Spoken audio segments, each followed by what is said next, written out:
started because we haven't had to at least get started, but she doesn't show up, but she's usually here. If she does, if we do have to.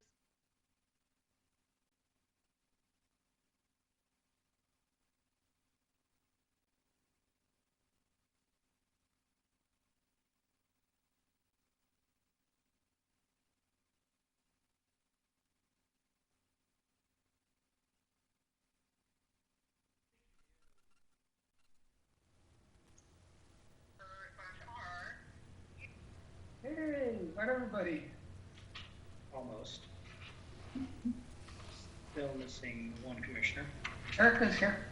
Erica Zupko's here. Oh, there she is. Okay. Yep. So, good. Since everyone is now here, I will call to order the meeting of the Planning Commission for the City of Emeryville on October 28th, 2021 at 6:31.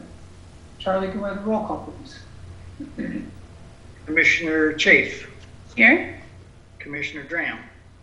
Here. Commissioner Gitzoni. Here. Commissioner Simons. Here. Commissioner Zepko. Here. Vice Chair Mendez. Here. And Chair Keller. Is here. All 7 commissioners are present.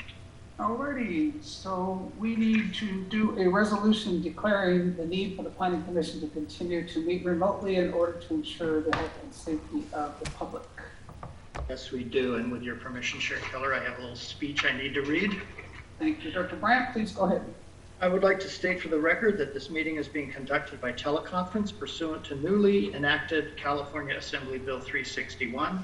The city was previously complying with the Brown Act orders issued by the governor, which were aimed at containing the novel coronavirus and which expired on September 30th.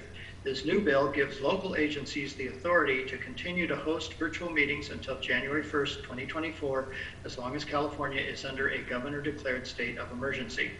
In order to continue meetings subject to this exemption to the Brown Act, the Planning Commission must make findings by majority vote no later than 30 days after it starts using the exemption and every 30 days thereafter, and will do so at this meeting and until the governor lifts the state of emergency. City Hall is open to the public during regular business hours, 9 a.m. to 5 p.m., Monday through Friday. The planning and building counters have different hours. Please check or make an appointment before visiting. The agenda states that the public may view the meeting that is being live streamed online and on ETV Channel 27 and provide comment by submitting an online comment form, which will then be read into the record by staff. The comment form can be accessed by going to our main City of Emeryville Planning Commission webpage and clicking on the link entitled Submit an Online Speaker Card. The public also has the option of participating in tonight's meeting via Zoom and may provide public comment during the meeting using the Raise Your Hand feature visible on your screen, or if you are calling in, press *9. The Zoom call-in information was provided on the posted agenda as well as via e-notification and on social media. At this time, I would like to go to item 3, which is a resolution declaring the need for the Planning Commission to continue to meet remotely in order to ensure the health and safety of the public. The required findings as contained in this resolution are that A, the recitals in the resolution are true and correct. B, a state of emergency remains active. C, state and local officials have imposed or recommended measures to promote social distancing. D, the Planning Commission has reconsidered the circumstances of the state of emergency. E, the following circumstances exist. 1, the state of emergency continues to directly impact the ability of meeting attendees to meet safely in person. And 2, state or local officials continue to impose or recommend measures to promote social distancing. With your permission, Chair Keller, I would now like to ask for a motion and a second on this resolution. Thank you, Director Bryant. Does the Commission understand what's before us or have any questions of staff? Okay, seeing none, can I have a motion? I'd make a motion pursuant to what Charlie just said. Thank you. And a second? I'll second that. Thank you. Charlie, can you read the roll, please? Thank you. Moved by Commissioner Chafe and seconded by Vice Chair Mendez. Commissioner Chafe? Aye. Commissioner Dram? Commissioner Dram? Aye. Commissioner Gitzoni? Aye. Commissioner Simons? Aye. Commissioner Zepko? Commissioner Zepko. Vice Chair Mendez Aye. and Chair Keller. Aye. We Before have- we move on, can I make sure that Commissioner Zepko is present? Commissioner Zepko, can you? I apologize. Yes, I am present. I'm having issues with my volume. Okay, can you please answer the vote, or is it aye or nay? Aye. Thank you very much. Thank you. So 7 ayes, the motion is approved. Thank you So very we much. can now continue to meet remotely for this meeting. Now, we have to do this at the beginning of every meeting? This will occur at the beginning of every meeting. I think in future meetings, I will not read all the findings. I'll just remind you that you have this resolution in front of you. Okay, very The good. rest of the COVID statement still has to be read though, And when do you want to do that? at the beginning of each meeting. Oh, Oh, I mean in future meetings. yeah. Okay, we've already done that for tonight, though. Yes, we have. Okay, so now is the time for public comment. This is for items that are not on tonight's agenda. If we have anybody in attendance that would like to make a public comment, you can press *9 or use the raise your hand feature. Or Director Bryant, do we get any previous pre-speaker cards? I do not have any speaker cards for general comments. I do have a couple for specific items on the agenda, but nothing under general comments. Okay, any raised hands or, I do not see any raised hands among the attendees. okay, then we will Oh, close the wait, public. sorry, there is one raised hand. Let me see. This is for items that are not on the agenda tonight. Let me allow this, oh, she put her hand down. I think this is one of the people who submitted an online speaker card for an item that is on the agenda. Okay. Okay, so seeing none then, we will close the public comment period for items not on tonight's agenda, and we can move forward for the approval of the action minutes from September 23rd, 2021. Does anyone have any corrections or alterations to the minutes of our last meeting? If we have none, do we have a motion? I'll make a motion to approve the minutes. Thank you, Vice Chair, and second? I can second that. Thank you. I didn't, it was That was Commissioner Zepko. Commissioner Zepko, okay, thank Yes. you. All right, on the motion by Vice Chair Mendez and seconded by Commissioner Zepko, Commissioner Chafe. I'll abstain because I was not present. Oh, all right. Commissioner Dram, Aye. Commissioner Gitzoni, Aye. Commissioner Simons, Aye. Commissioner Zepko, I I think she was also absent, wasn't she? also absent as well. Can I not be the second for that then? Yeah, that's true. Well, at our last meeting, when we had a different special counsel, she advised that you didn't necessarily have to be at the meeting in order to vote on the minutes. As long as you've read, yeah. well, yeah, as long as you can trust your fellow commissioners that the minutes are accurate. I don't know. I trust my fellow commissioners that they're accurate. Is that meet your approval, Christy? Yes, that's correct. As long as you're not aware of any reason that these minutes would not be accurate and don't reflect the meeting, what happened at the meeting, then you're fine to vote. All right. Do you wish to change your vote, Commissioner Chafe? I would like to vote aye. All right. Let's see. Where were we? Commissioner Zepko voted aye, so we're Vice Chair Mendez Aye. and Chair Keller. Aye. So we have 7 ayes. The minutes are approved. Thank you. Always something to learn, isn't there? Yep. Been in this business a long time and I learn something new at every meeting. Yeah. Okay, moving on to item 6, we'll have the Community Development Director's report, please. Thank you, Chair Keller. First, with regard to recent City Council actions, the City Council has held 2 meetings since your last meeting, and those were on October 5th and October 19th. On October 5th, the Council held a study session on the Atrium Longfellow Mixed-Use PUD, for which the Planning Commission previously held a study session on July 22nd. The Council was generally supportive of the project and suggested that additional housing units be added and that the applicant consider consider entering into a project labor agreement with the trade unions. However, as you know from the email that I sent you yesterday, the applicant has now decided to withdraw the application. So this project, unfortunately, will not be moving forward. The council held a public hearing on a proposed amendment to the planning regulations to make cannabis manufacturing a minor conditional use permit rather than a major conditional use permit, as recommended by the commission at your August 26th meeting, and unanimously approved the first reading of that ordinance. The ordinance was passed on second reading on October 19th, and it will take effect on November 18th. Concerning the Art Center, the council held a public hearing on their appeal of the Planning Commission's June 24th denial of the proposed modifications to the Art Center project, and on a 4-0 vote, the council unanimously upheld the Planning Commission's decision and denied the modifications to the project. This means that the Commission's original approval of the project from August of 2020 still stands. However, the applicant has determined that that project is not feasible to build, and so they are now reconsidering their options. So we will see what happens with the Art Center project. The council held a discussion on mass timber framing for tall buildings as now permitted by the building code, and decided to incentivize this type of construction by amending the planning regulations to add it to the list of community benefits eligible for development bonus points. The details of that are now being discussed internally by staff, and when we figure it out, we will be bringing an amendment to you for consideration in the future months. On October 19th, the council held a study session on the proposed Bay Street grocery store, for which the commission held a study session at your last meeting on September 23rd. The council was supportive of the use, but like the commission, they expressed concerns about pedestrian, bicycle, and motor vehicle circulation.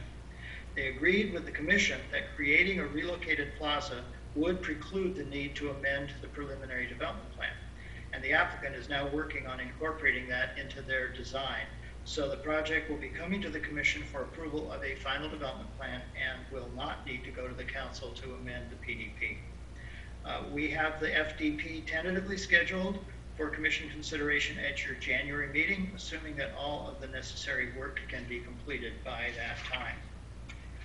The council also approved the annual purchase award from the Emeryville Celebration of the Arts exhibition. The pieces selected this year were 2 photographs of jazz musicians by Emeryville artist Ronald Davis, entitled Reuben Rogers and Christian Sands. Works by Ari Dallas and Linda Lee Boyd were the first and second honorable mentions. The selected photographs will be installed in City Hall. And in other news, I just want to remind you that the commission does not meet in November due to the Thanksgiving holiday. So your next meeting will be on the second Thursday of December, which is December 9th, 6 weeks from tonight. As always, we will be publishing that agenda packet a week before the meeting. And that concludes my report. I'd be happy to respond to any questions. Thank you very much. Are there any questions from the commission? Director Bryant? Okay, seeing none, we'll move on to the disclosure of expected communications and identifications of conflict of interest. So I know, go ahead, Commissioner Chief. Thank you, Chair Keller. I need to recuse myself from items 8.1 and 8.2 because the properties in question are within 500 feet of my primary residence. Should I state my APN now or at the time of the items? Christy, is there a preference of when we state that? You can state it all now, and then we can get the long part out of the way.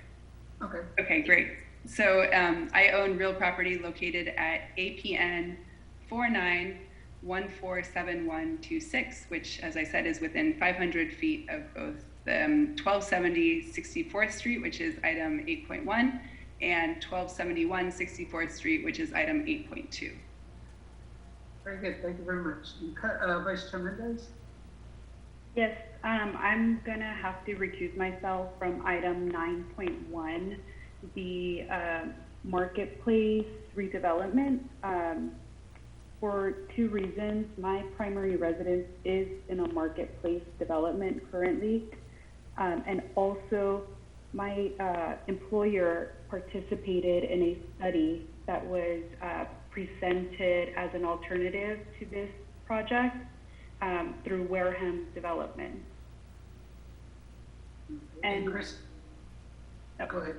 oh, I was going to ask Christy if I need to state my APN number.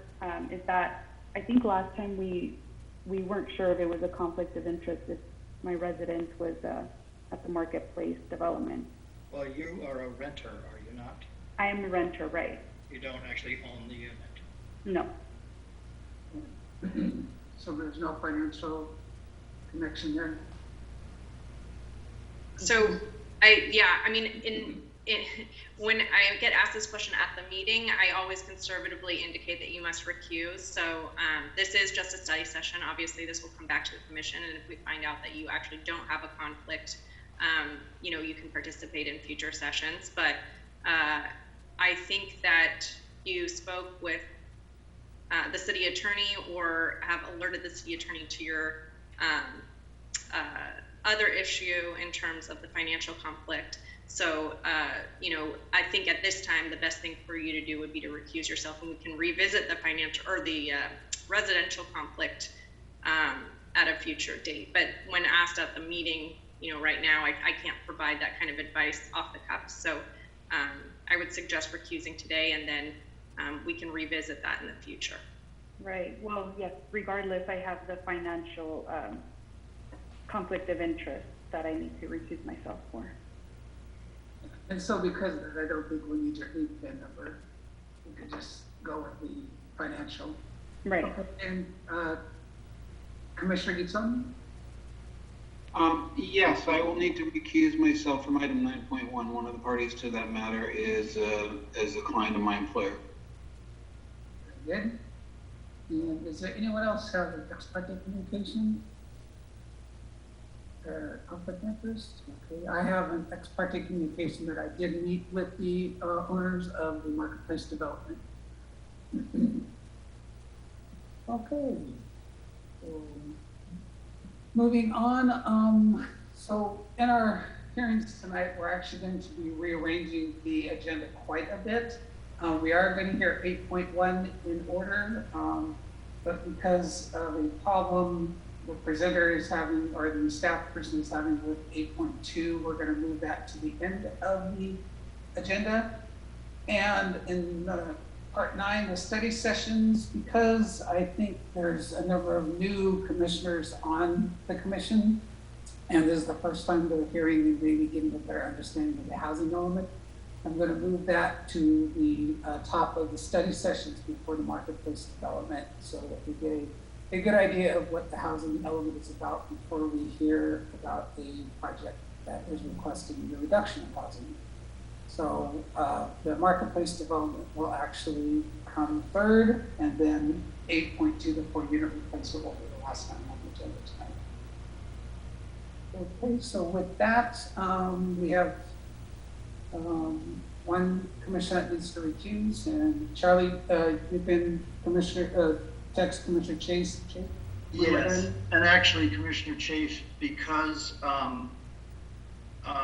these items have now been separated, 8.1 will be at the beginning of the meeting and 8.2 will be at the end of the meeting. Unfortunately, you'll have to leave twice. Actually, you only need to, if you prefer, I can just move you to the attendee group, because you can speak as a member of the public if you wish to. So I can do that if you like, and then you can just listen, and when that item's over, I can just move you back to the panel. Would you prefer that? That's fine. Yeah, that sounds like a great plan. Okay. Are we ready for that item then, Chair? We are ready for item 1.2, the 2-unit replacement at 1270 64th Street. So I'm going to move Commissioner Chafe. Good evening, Chair. Good evening, Commission. This is, Evening. oh, there's my video. So I'll be presenting 1270 64th Street tonight. And I'm just bringing up the presentation.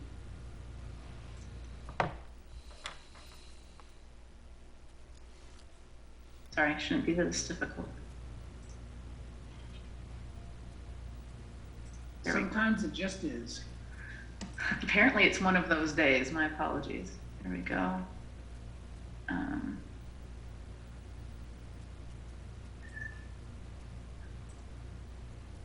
Charlie, I'm not seeing the sharing option.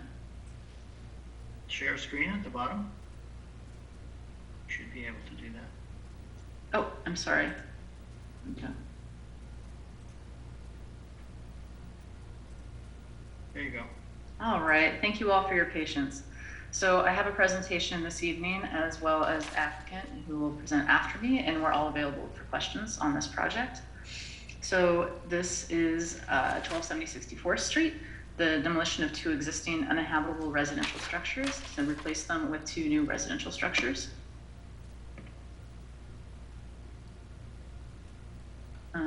There we go. So here is the site. It's on the north side of 64th Street between Doyle Street and Vallejo. So this project, the demolition and replacement includes 2 new units. Both of them are 3 bedrooms and 2 baths. Each unit's about 1,500 square feet. The project's 26 feet tall, which is under the 30-foot height maximum. And the front unit includes a 1-car garage. And demolition of residential units requires city council approval. So tonight, planning commission, we're asking for your review and recommendation of the project to city council, and then this item will go to city council for final approval. So for background, the lot is just over 3,500 square feet, so it's not a big lot. It has 2 vacant, dilapidated structures. It's been a code enforcement site for many years. And in 2018, a notice of violation was issued to repair and abate the issues. In 2019, there was a granted receivership. And then in 2020, the current owner bought the property and an application was submitted for the project. So Planning Commission saw this in May for a study session. Planning Commission, you all at that time were generally supportive of the project. You recommended replacing the proposed front fence with plants, removing the proposed front fence, and providing enough space for a car to park in the driveway without blocking the sidewalk. That was a concern that was raised. And revisiting the design of the front windows. And there's also a street tree that needs to be removed as part of this project and to be replaced. So a tree removal permit is part of this project. And one of the questions was, does the Planning Commission support waiving the value of the tree fee that is part of a tree removal permit? And the Planning Commission was supportive of that since a replacement tree would be provided. This item also went to City Council for study session in July, and they were also generally supportive of the project. In comparison, when they looked at the project, they recommended increasing the size of the trees that were on the property. So there's 2 trees proposed for the property, and they recommended increasing the size of those trees. And then they also raised the same concern about a car potentially overhanging into the sidewalk if it was parked in front of the garage. And they did not support waiving the tree value fee that goes with the tree removal permit. So the conditions of approval for this project do not include that waiver. The applicant will be required to pay the value of the tree in addition to replacing the tree as part of this project. So changes in revised plans since you all have last seen this project. The fence at the front of the property has been removed. I apologize for the background noise. More details have been provided and there's more labeling of the plans. The length of the driveway has been addressed by accurately depicting the proposed landscaping area, and I'll show that to you a little bit more in detail. And then because of that, it can accommodate an average size car. In the City Council, they explicitly said cars 14.5 to 15 feet long. And this can be accommodated with the length of the driveway and landscaping that does not encroach onto the sidewalk. The smaller myrtle trees have been replaced with larger pistache trees. And all plants are now low water users, and also the plants have demonstrated they comply with the water efficient landscaping ordinance. So here's the existing property. The front unit is on the left side of the screen, and the rear unit is at the right side of the screen. And here's what's proposed to replace it. I apologize, you'll see in the next renderings that the fence is now removed. But here are the elevations. So the elevations of the building are fairly consistent with the size and dimensions of the neighboring buildings. And here's the side view. So this is the east elevation. You can see the front and rear building there. Here's the back of the building.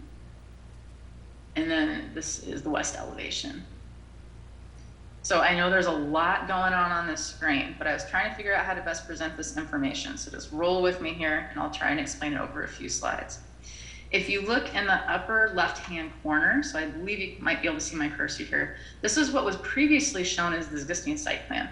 Upon looking at closer inspection, you know, at the study session, the applicant was really focused on what was happening on the project site, not so much on the public right-of-way. So we had them go back and look at the whole thing much closer to see what was going on. And the revised existing site plan is below. So this is a more accurate depiction, or this is an accurate depiction of what is actually there. The difference showing the landscape area more completely, the actual width of the sidewalk, which currently does not meet sidewalk width regulations, and placement of the driveway. If you go to the upper right-hand side of the screen, what was previously proposed is here, but they didn't have the exact sidewalk information, as I mentioned. So if you go to the lower right hand of the screen, this accurately depicts what's proposed. And this is what provides for that driveway length. And you can see the applicant has shown how a car can park in this space. So you'll see that there is a red line here, and that is the property line. Now, very commonly, actually pretty much standard almost anywhere you go in this area, it looks like the private property goes right up to the inside face of the sidewalk, but that's not actually true. The public right-of-way extends past there, and there's a little bit of landscaping area. So once the applicant added that and understood how much landscaping there would be, it provided about 15 feet and 8 inches of depth. So that would accommodate a 14.5 to 15-foot car, which is standard length for most vehicles, unless you're getting like a pickup for a large SUV. But most vehicles would fit in this area.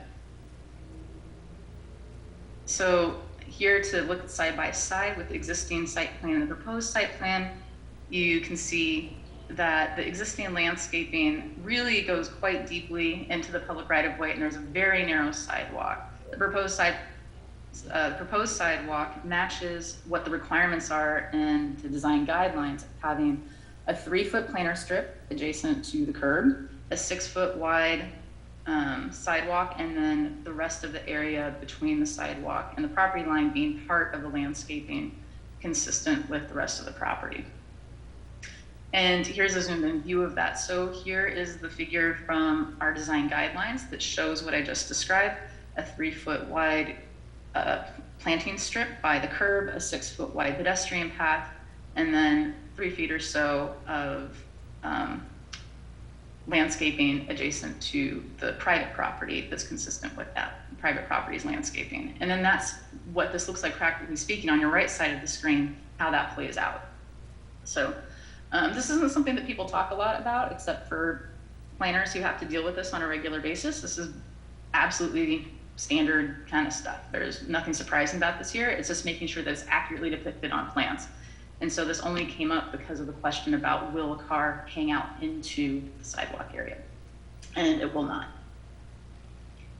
So here we have the proposed first floor of the plans, which is where the common living area is for both units. The proposed second floor of each unit is where the 3 bedrooms are and bathrooms. And then the proposed roof plan, which can accommodate solar. Landscaping plans have been revised, as I mentioned. They're all low water plants now. The trees are larger on the private property as well. And it shows a slight increase of total landscaped area as well. So here is the rendering. Now you can see that the front fence has been removed from the project that was previously there. And this is the front of the project looking directly at the front of the building. And this perspective is if you were walking towards the west. So if you're on the east side of the property. And then this is if you were walking to the rear unit alongside the front unit from the main path. And you can see that there's a protected area for the garbage. Discards are not required to have a separate storage container for duplexes. But they do need to have some area to be in. So this is a protected area. The overhang will make sure that they're not impacted by wind, and it's not visually impactful from the public right-of-way. And then here's the materials board, which has not changed since the last meeting. So the general plan land use classification is medium density residential. This is in a zone of stability, which means that this area is not anticipated to change significantly over the coming years. So it's a residential area that's anticipated to continue being primarily residential. That doesn't mean you can't demolish buildings or modify buildings, but it does mean that the character would generally stay the same, residential properties being the primary use. The zoning is medium density residential. It's in the North Hollis overlay, and 2 units are permitted use in the RM zone. So this is fewer than 10 units, so no bonus points are required in the RM, but this does go over base FAR. It's a 0.83 FAR, so it does require it does require findings for neighborhood compatibility and to minimize appearance of auto orientation. And it's compatible with density as mentioned and building height. So parking for 2 residential structures, there is no parking minimums anymore, so none is required. The maximum is 2. The applicant has proposed 1 vehicular parking space in the garage. The parking space in front is not a true parking space. It's just an area that could accommodate a vehicle. Bicycle parking is not required for a 2-unit project, but the applicant is proposing 2 long-term spaces. All required setbacks are met. Open space is provided, but 2 units are exempt from that requirement, and it exceeds the 10% lot area requirement for landscaping. This meets all of the conditional use permits findings to be consistent with the general plan, that the character and design of the proposed use are compatible with the neighborhood, that the proposed use is compatible with utilities and emergency systems, and that it contributes to the general well-being of the community, and that the use complies with the planning regulations. It also meets the development bonus findings. So the project is compatible again. The project is designed to minimize the appearance of off-street parking facilities with a maximum driveway width of 10 feet. The driveway is required to be no less than 9 feet wide and no wider than 10 feet wide. And then the design of the project is consistent with the general plan and the urban design goals.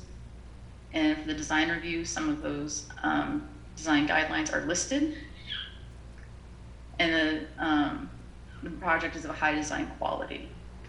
For demolition of residential structures, the findings that the applicant will provide at least 2 of the same number of dwelling units, the same number of dwelling units as that were demolished. In this case, that's 2 units were proposed to be demolished and proposed to be replaced. The replacement structure would feature design quality that is as high or higher than the structures to be demolished. And we have found that to be the case. And the elimination of the residential structure would not be detrimental to the housing needs of the public. This would replace the uninhabitable units with multi-bedroom units. So it would increase the housing effectively. So for the tree removal permit, the arborist found that a tree protection plan was not applicable for the street tree in this situation because it would not succeed well after all the construction. So that is why a tree removal permit is being requested for this project. The applicant has submitted all the tree removal information, and we went over that fairly in depth at the last meeting. It has to be considered by the Planning Commission, and City Council, as I mentioned, did not support a waiver for the fee. So staff recommends approval for this project subject to the conditions of approval, and I'm available for any questions, and the applicant is also here and has their presentation available as well. Thank you. Very good. Thank you, Navarre, for your presentation. Are there any questions of staff from the commission? Everybody get their cameras on you, but I don't see raised hands. Okay, I just have one, Navarre, and the tree permit, is that a separate item that we have to approve, or does it get approved with the project? It's a package deal. It's a package deal, great. That makes it a lot easier. Okay. It is a separate permit. It's a separate section of the municipal code, but we have included it all in the same resolution. Right. I just wanted to make sure we didn't have to make 2 findings and vote twice. No. Okay, so if there are no questions and the developer wants to make a presentation, we can bring that forward. I will promote the applicants to the panel so that they can make their presentation.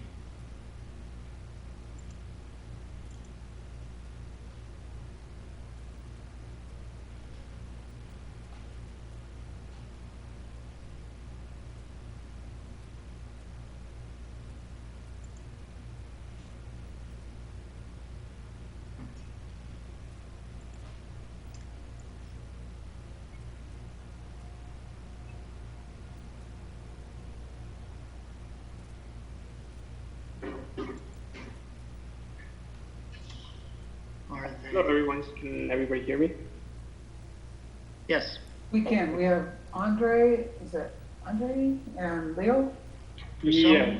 For some reason, I don't seem to be able to promote Daniel Stamato, I don't know how to pronounce it, to panels. Oh, wait, there he goes. Okay, he's up. He's there now. Thank you. All right. So I'm the architect. I'm representing my client, the developer, Andre and Daniel. So let me bring up my screen. And thank you, Navar, for that presentation as well.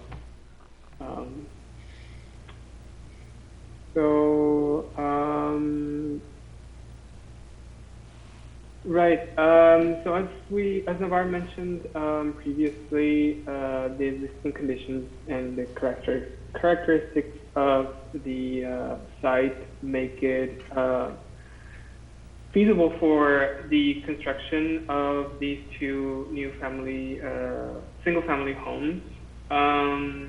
The current conditions of both residential structures are quite bad and completely uninhabitable, and they're not salvageable at all. As you can see on the top row, it's the pictures of the front unit.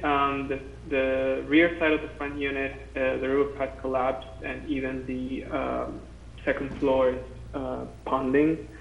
And I'm sure that recent storm or rain must have damaged the structure even further. So hence the urgent need to remove these structures and build new single-family homes for Emeryville residents and future homeowners. Some of the initial sketches were leaning towards representing or emphasizing sort of like a massing push and pull exercise, but almost as if we're emphasizing the garage, which we're not. We moved away from that. Instead, we maintained the pedestrian scale, as well as having a roof line that is more adequate to the existing neighborhood on the street. As Navar mentioned before, we've dived into more detail in regards to the public right-of-way representation of both existing conditions as well as our proposed site plan.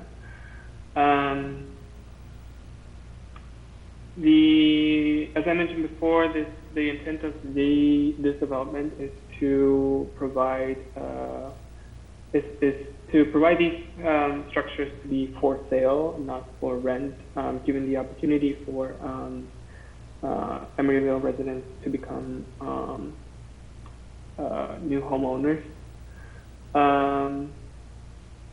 And yeah, I think, and forgive me for this, not updating this particular rendering on this particular slide, but we'll see it on the next few ones. But yeah, the idea of the material board is to conserve and emphasize the natural wood siding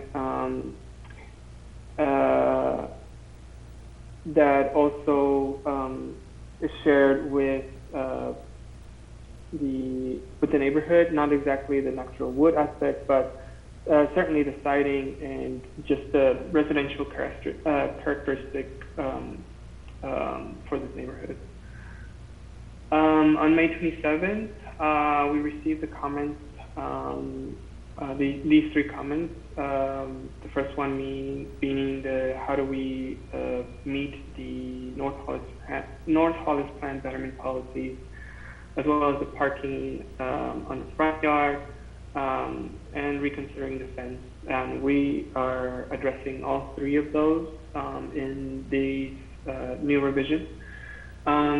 So to answer the first question is that the proposed project consists of is consistent and complementary to the neighborhood, and has high and low roofs, both of which articulate to the pedestrian scale of the neighborhood. Then the garage parking, as Navar mentioned before, in extensive detail, we revised our sidewalk to provide at least 6 feet, excuse me, 6 feet clear dimension, and maintaining and emphasizing the landscape of the front yard as well as the public right of way. And even with that, we're still able to have sufficient setback or front setback to, in the event of a car parking in the driveway, they wouldn't encroach into the public right of way, or I'm sorry, into the sidewalk. So this is a before and after of the rendering that we tried to achieve, and this is actually not the one that Navar presented you, but yes, the rendering that Navar presented is the most recent. So my apologies for not including that picture in the after photo here, but nevertheless, we are emphasizing the landscape on this front yard and the public right of way. City Council, the City Council recommended the demolition of the existing structures and echoed the Planning Commission's comments on the front yard fence and parking on the proposed driveway. Additionally, they also asked us to reconsider the on-site myrtle trees, as they feel that the myrtle tree is quite small and resembling more of a bush rather than an actual tree.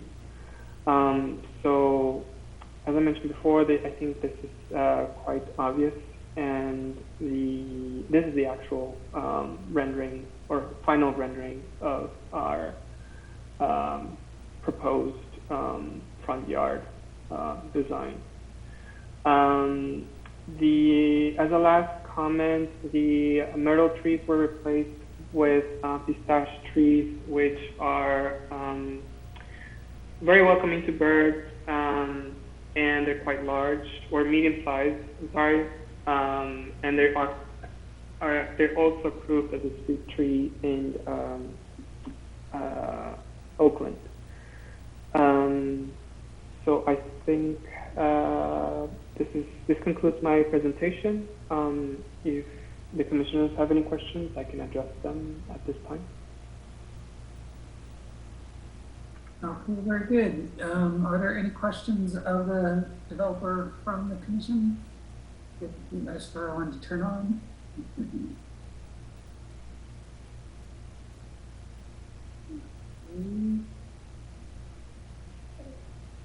It's time. I guess we are not seeing any. So well, thank you guys for your presentation.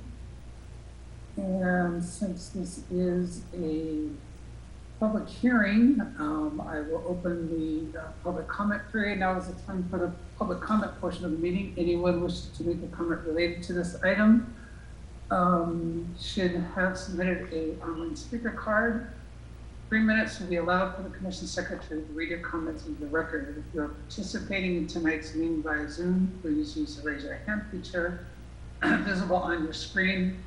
Or if you're calling in, press star 9. At this time, I will ask the committee secretary whether the comments have been received via the online speaker card or whether anyone has raised their hand to make clear comments. I have received one online speaker card. I do not see any raised hands at the moment.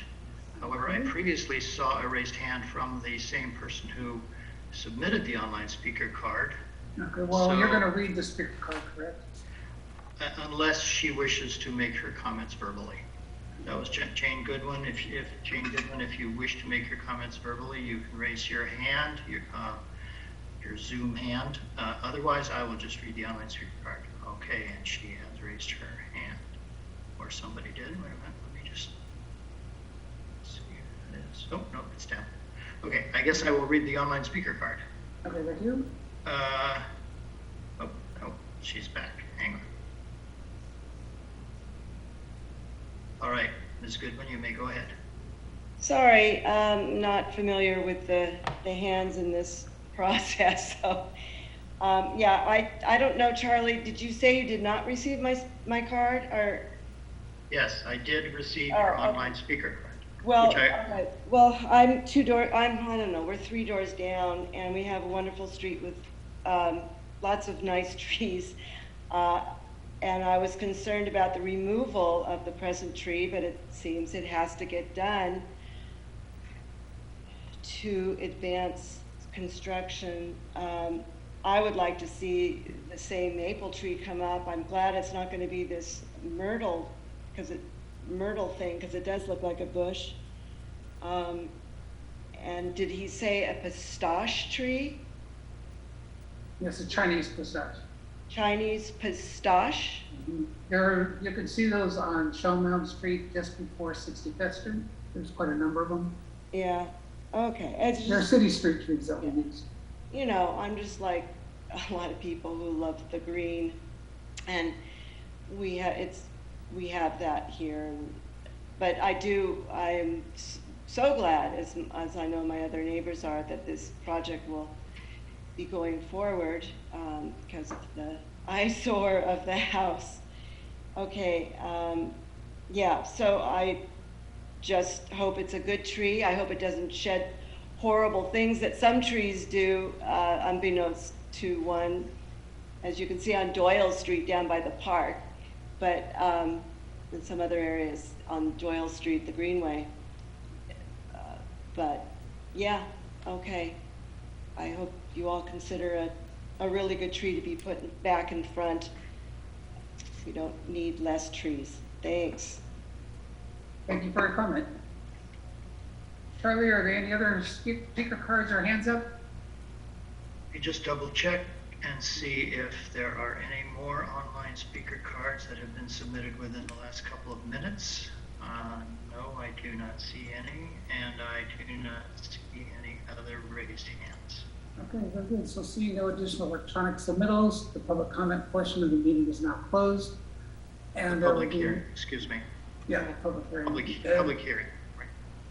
And no audio comments. The public hearing is closed. I do see a couple of raised hands. Why don't we start with Navarre?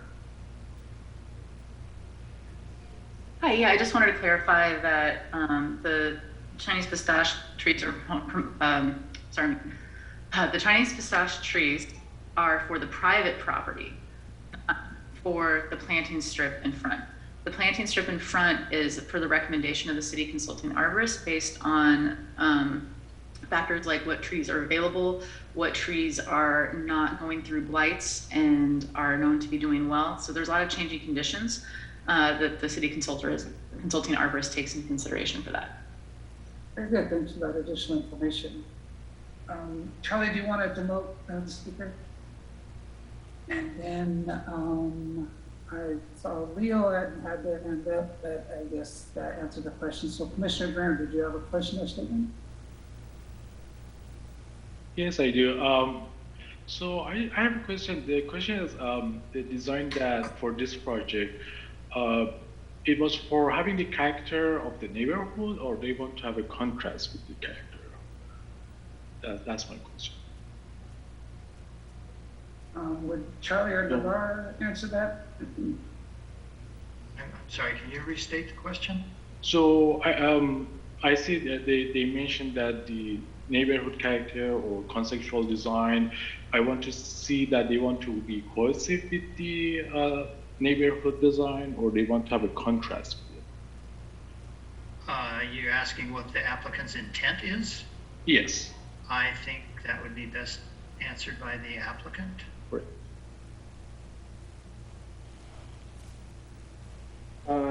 Yes. So in a way we are addressing two things with this design. Yes, our emphasis is to be cohesive with the neighborhood in the way that is both residential, it is family friendly, it is 2 stories, means the scale is adjusted to the pedestrian. And really the only difference is that we want to put our own design into it. But nevertheless, the massing and the structure itself is what we're trying to have it meet the standards or the language of the neighborhood. Thank you. All right, thank you. Are there any other questions before we open it up to commissioner comments? Okay, seeing no question, are there any commissioners that would like to make comments on the project before we seek a vote? Seeing none? Okay.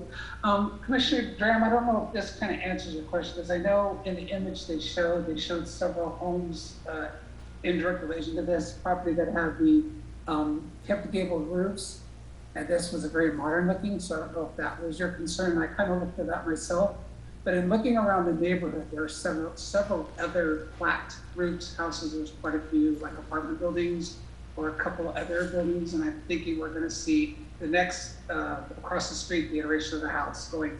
So I think maybe what you're thinking is, does this meet the character, architectural character of the neighborhood? And in looking at the houses directly next door, it would look different, but in the overall neighborhood, there are several houses that have this more contemporary look to it. So I think personally it fits within the whole neighborhood, maybe not the context of the houses directly next door or in relation. But overall, I think the design is good. I mean, I've seen these poor dilapidated houses for so many years, and I just kept wondering what are these things going to fall down and cause an injury to somebody. So I'm very happy to see these. I think American neighborhoods on the whole have a very eclectic vernacular on architectural styles, so I don't have a problem with the architectural style of it. I like the finishes and what is being built up. I think they're good. I'm not going to be shy. I think that if someone buys a Ford Explorer and they park it in the driveway, it's going to block the public right away.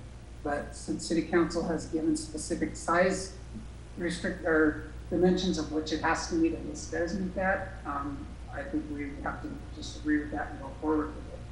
So I'm very supportive of the project, and I'm really, really thankful to hear that these are going to be for sale units. I just think we don't have enough opportunities for people to become property owners and homeowners in Emeryville. So I think that is a really big plus on this. So I really appreciate that. And if there are any more comments from the commission, I'd be happy to hear them. If there are no comments, then we have a motion on the project. I'll go ahead and make a motion to approve the conditional use permit and the design review permit. Okay, I'll second that. May I clarify, Chair Keller? Yes. Is the motion to recommend that the City Council approve the conditional use permit and the design review permit, and to approve the tree removal permit contingent upon City Council approval of the conditional use permit and design review permit? Yes. Is that your motion, Commissioner Chair Mendez, Vice Chair Mendez? It is. I think I stopped reading after the first couple of permits. But yes, Technicalities. thank you for that, Charlie. Sure. And my second will follow that. All right, very good. Are you ready for your vote? We are, sir, thank you. Commissioner Chafe. Oh, I'm sorry, she's recused. Commissioner Dram. Aye. Commissioner Gizzoni. I think I heard an aye there. Yeah. Commissioner Simons. Aye. Commissioner Zepko. Aye. Vice Chair Mendez. Aye. Chair Keller. Aye.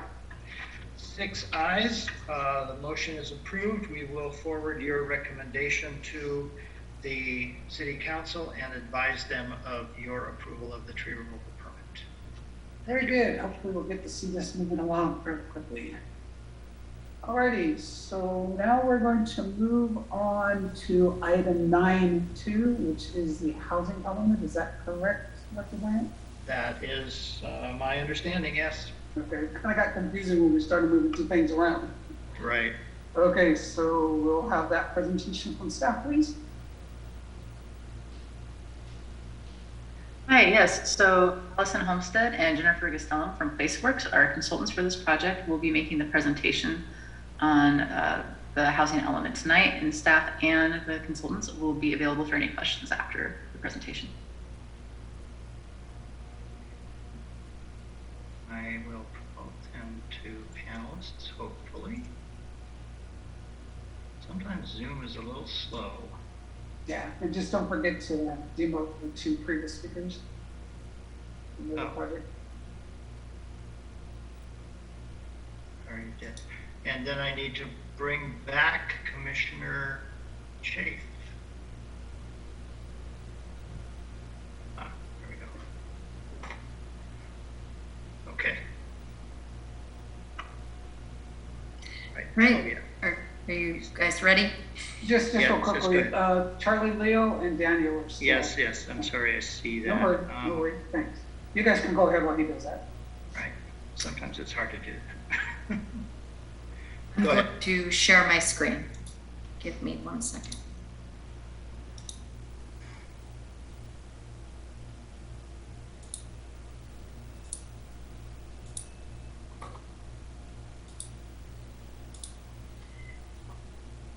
Okay, are we ready? We're ready, looks good. All right. My name is Jennifer Gastelum, and I'm with PlaceWorks, and my associate here with me to help with questions is Allison Homestead. Nicole West is also working on this project, but she is out of town this week, so we are filling in for her. We are here to talk about the 2023 through 2030 housing element update for the city of Emeryville. I'm going to do a little overview of the housing element and then get to the project schedule and your questions. So I realize this is a somewhat technical information. There's a lot of components to the housing element for some of you who might be new to the discussion. There is, we're going to talk about public outreach. We're going to talk about the housing element schedule. We're going to talk about what components go into it. We're going to talk about regional housing needs allocation, which is called RHNA, and new laws that are being affected by this housing element. So the housing element is a required element of the general plan, and it is mandated to be updated every 8 years. And it is unique in the fact that it has to be reviewed by the state. We call them HCD, Housing and Community Development Department. And it is reviewed by them for compliance, and that's a 2-step review. So we will submit to them for review for an initial 90-day review, and then once the housing element goes through Planning Commission and Council for adoption, it will then go to the state again for a 60-day compliance review. The purpose of the housing element, one of the biggest pieces of it, is to plan for and accommodate Emeryville's fair share of the regional housing needs allocation. And I will speak more about what the RHNA, regional housing needs allocation, means. Just want to touch on, I'm going to dive into this a little bit more, but opportunities for public participation. There are quite a few ways we are seeking input. One of them is through a project website. It's on a link to it is on the Emeryville homepage. There's a survey. We're also doing interviews with service providers as well as workshops, and I'll show you the dates. We have already had one workshop and we're planning another one. We have engaged with the Emeryville Housing Committee on 3 occasions now. We're here to speak to you tonight, the commission, and then we will be doing this same similar presentation to the council to get them up to date on the latest information. So the announcements for all these outreach opportunities are through invitations and through social media, invites, posters, flyers. We're trying to get the word out as much as possible. So the update cycle for the housing element is based on, as you see that word, HCD, that's the Housing and Community Development Department. That's their schedule. Currently, we are in the 5th cycle housing element, which goes through January 31st, 2023. The update cycle that we're working on right now will start in January of 2023 and will go through the next 8 years till January 31st, 2031. The deadline that HCD would like the housing element updated by is the January 31st, 2023. I recognize that's a little ways out, but these documents, as I will frequently say, are very technical, and so it takes a lot of time to put them together and to seek input and identify the best plan for the city. The housing element includes the following components. We look at the existing needs as well as we project out housing needs for the next 8 years. And we do this through a series of analysis, including census information, Department of Finance information, as well as I mentioned the interviews with service providers who represent different populations in the community. There is a land inventory analysis included in the housing element.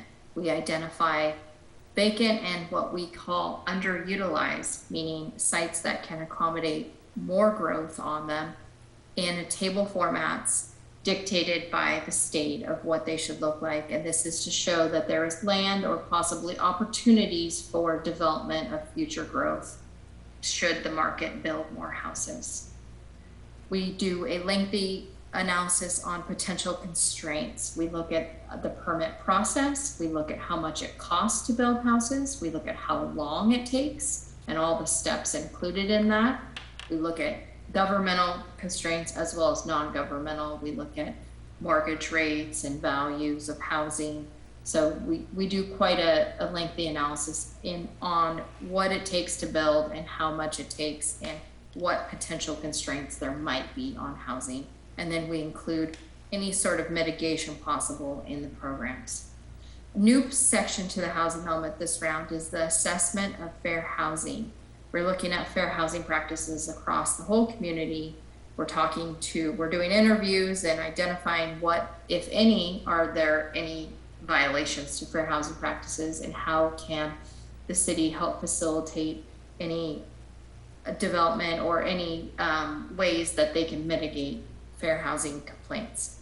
We do an evaluation of the previous housing element. I like to refer to this as a checks and balances process. So we look at the previous housing element. We look at what programs were accomplished and successful. We look at what programs were not accomplished, reasons why they weren't accomplished, and then we carry those forward as well as everything we have identified in terms of needs for the community, and we put that all in the goals, policies, and implementation programs. These bullets here are kind of the main focuses of the programs: to identify sites to allow for development, to assist with the development.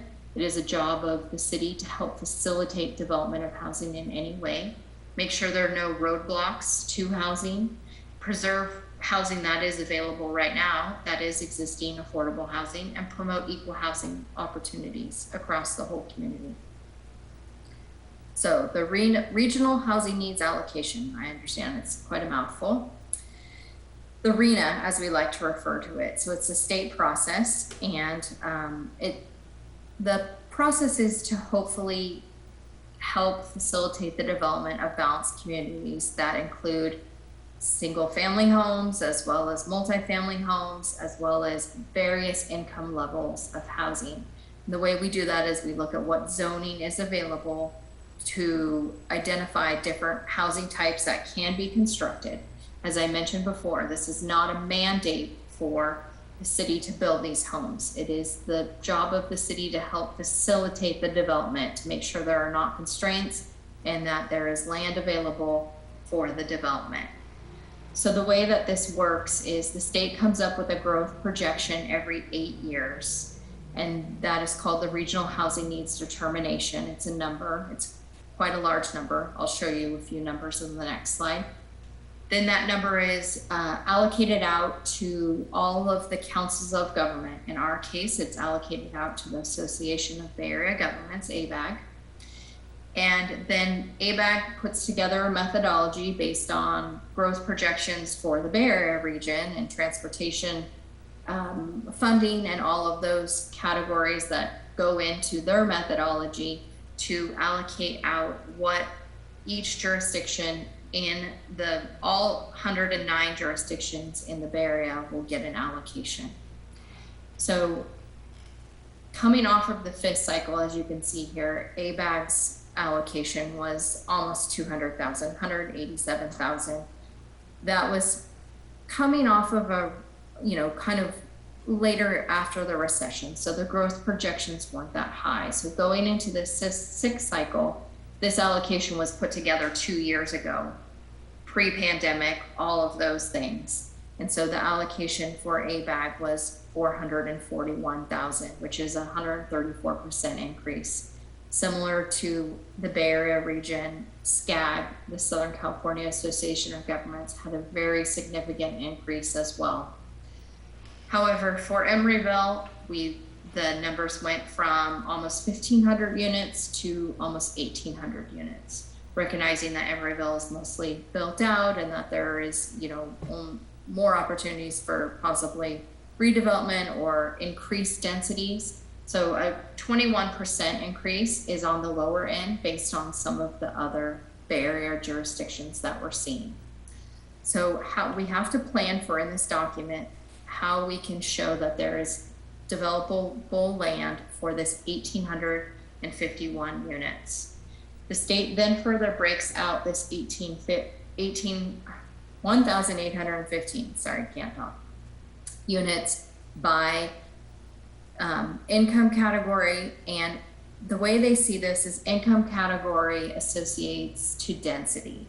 So when we're looking at very low and low income, we're looking at households, and typically we look at households that are 4-person households, but Emeryville's household size is smaller than 4, and so we're looking at 1.8 persons. However, what we're looking at in the very low and low income categories, this 451 units and this 259 units, we're looking at roughly a more high dense product. So of these 710 units, we're looking at the highest densities possible to be able to show that there's land available to develop. Moderate income is probably a little bit larger units. Still can be multifamily or single family opportunities, but probably a little bit higher end for the population who has incomes up to 120,000. And then above moderate income is any housing that is not built with any sort of deed restriction or any sort of grant funding that is not specifically for lower income persons. So that's typically what gets built, is that 797. So this is how the state shows the breakdown of the land inventory. And we'll go into much more length in the housing element about it. The state also identifies, as I talk about densities equating to income, the state feels that typically the higher density product, the more affordable it could be. Now, in our case, Emeryville is less than 25,000 population, so you fall into the 20 units per acre. So any sites that we're showing available that allow for at least 20 units an acre, the state deems that, as we can say, that could be affordable as a project to lower income households. Again, this is a land use exercise when we're showing development. Once a development occurs, then we have to track it. The city will have to track it based on the income levels of how much the purchase price is. And the next slide here kind of gives you an idea.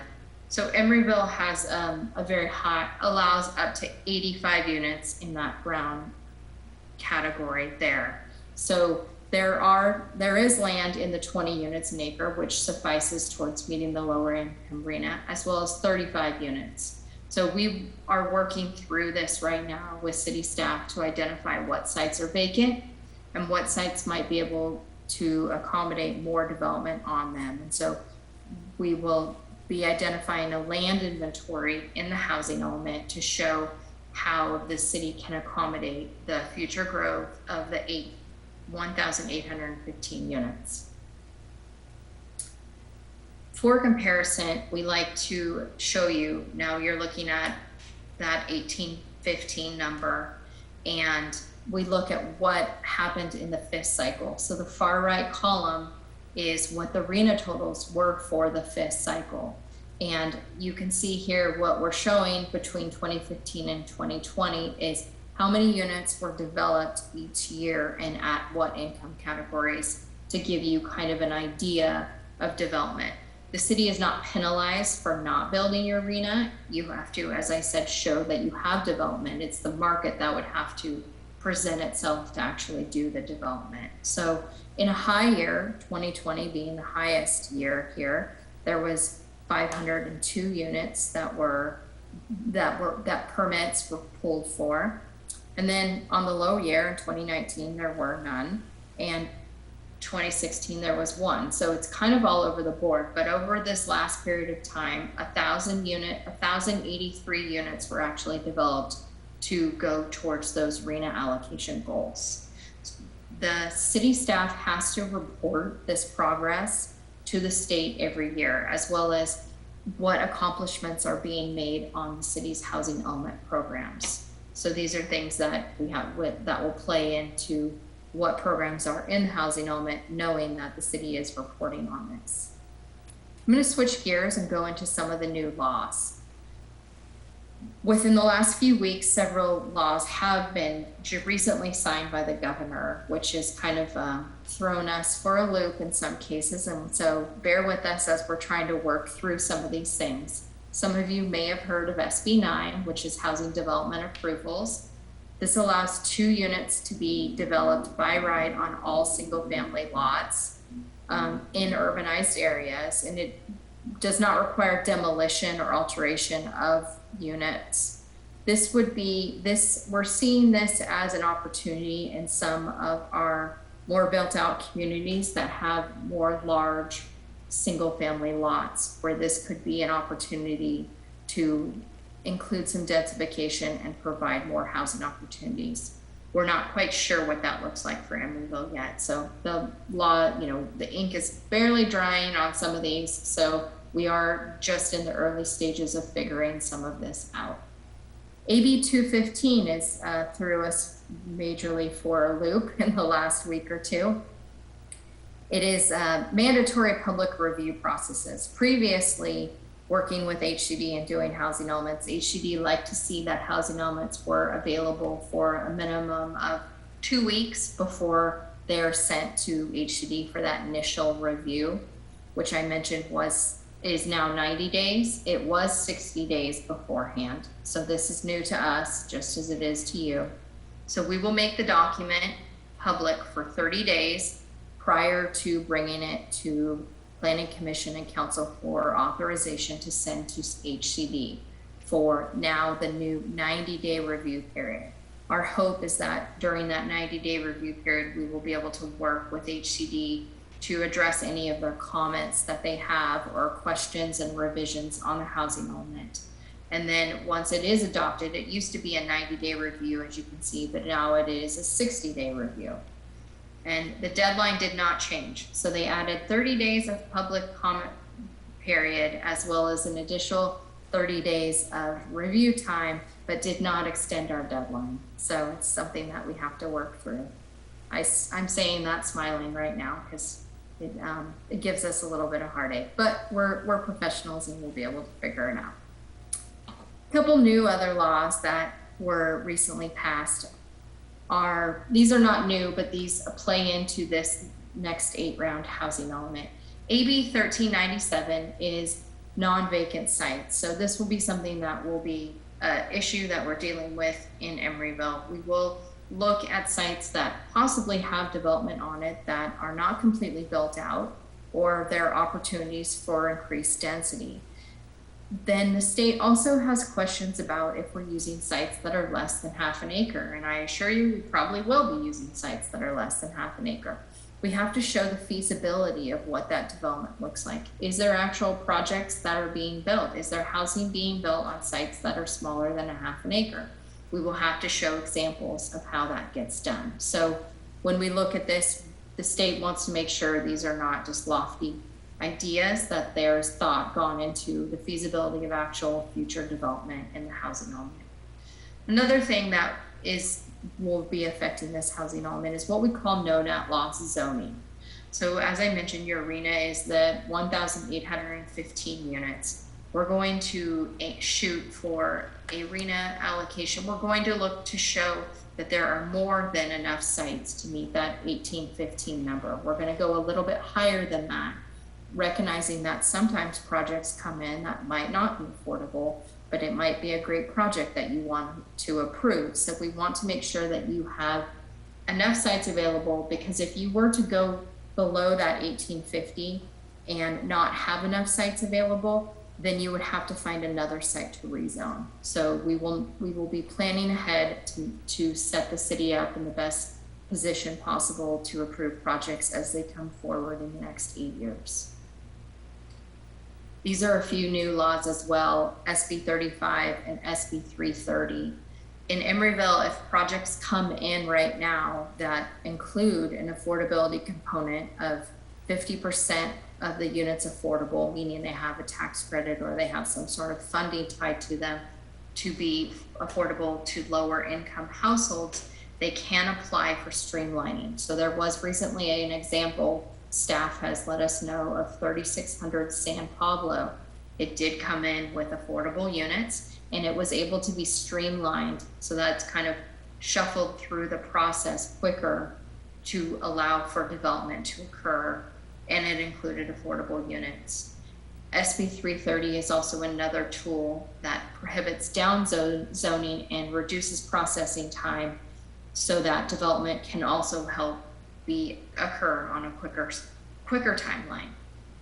The last new law I want to mention is AB 686, Affirmatively Furthering Fair Housing. I did speak to this. This will be a goal, and there will be policies and programs in the housing element that deal with fair housing issues, making sure that as things possibly redevelop, that there isn't any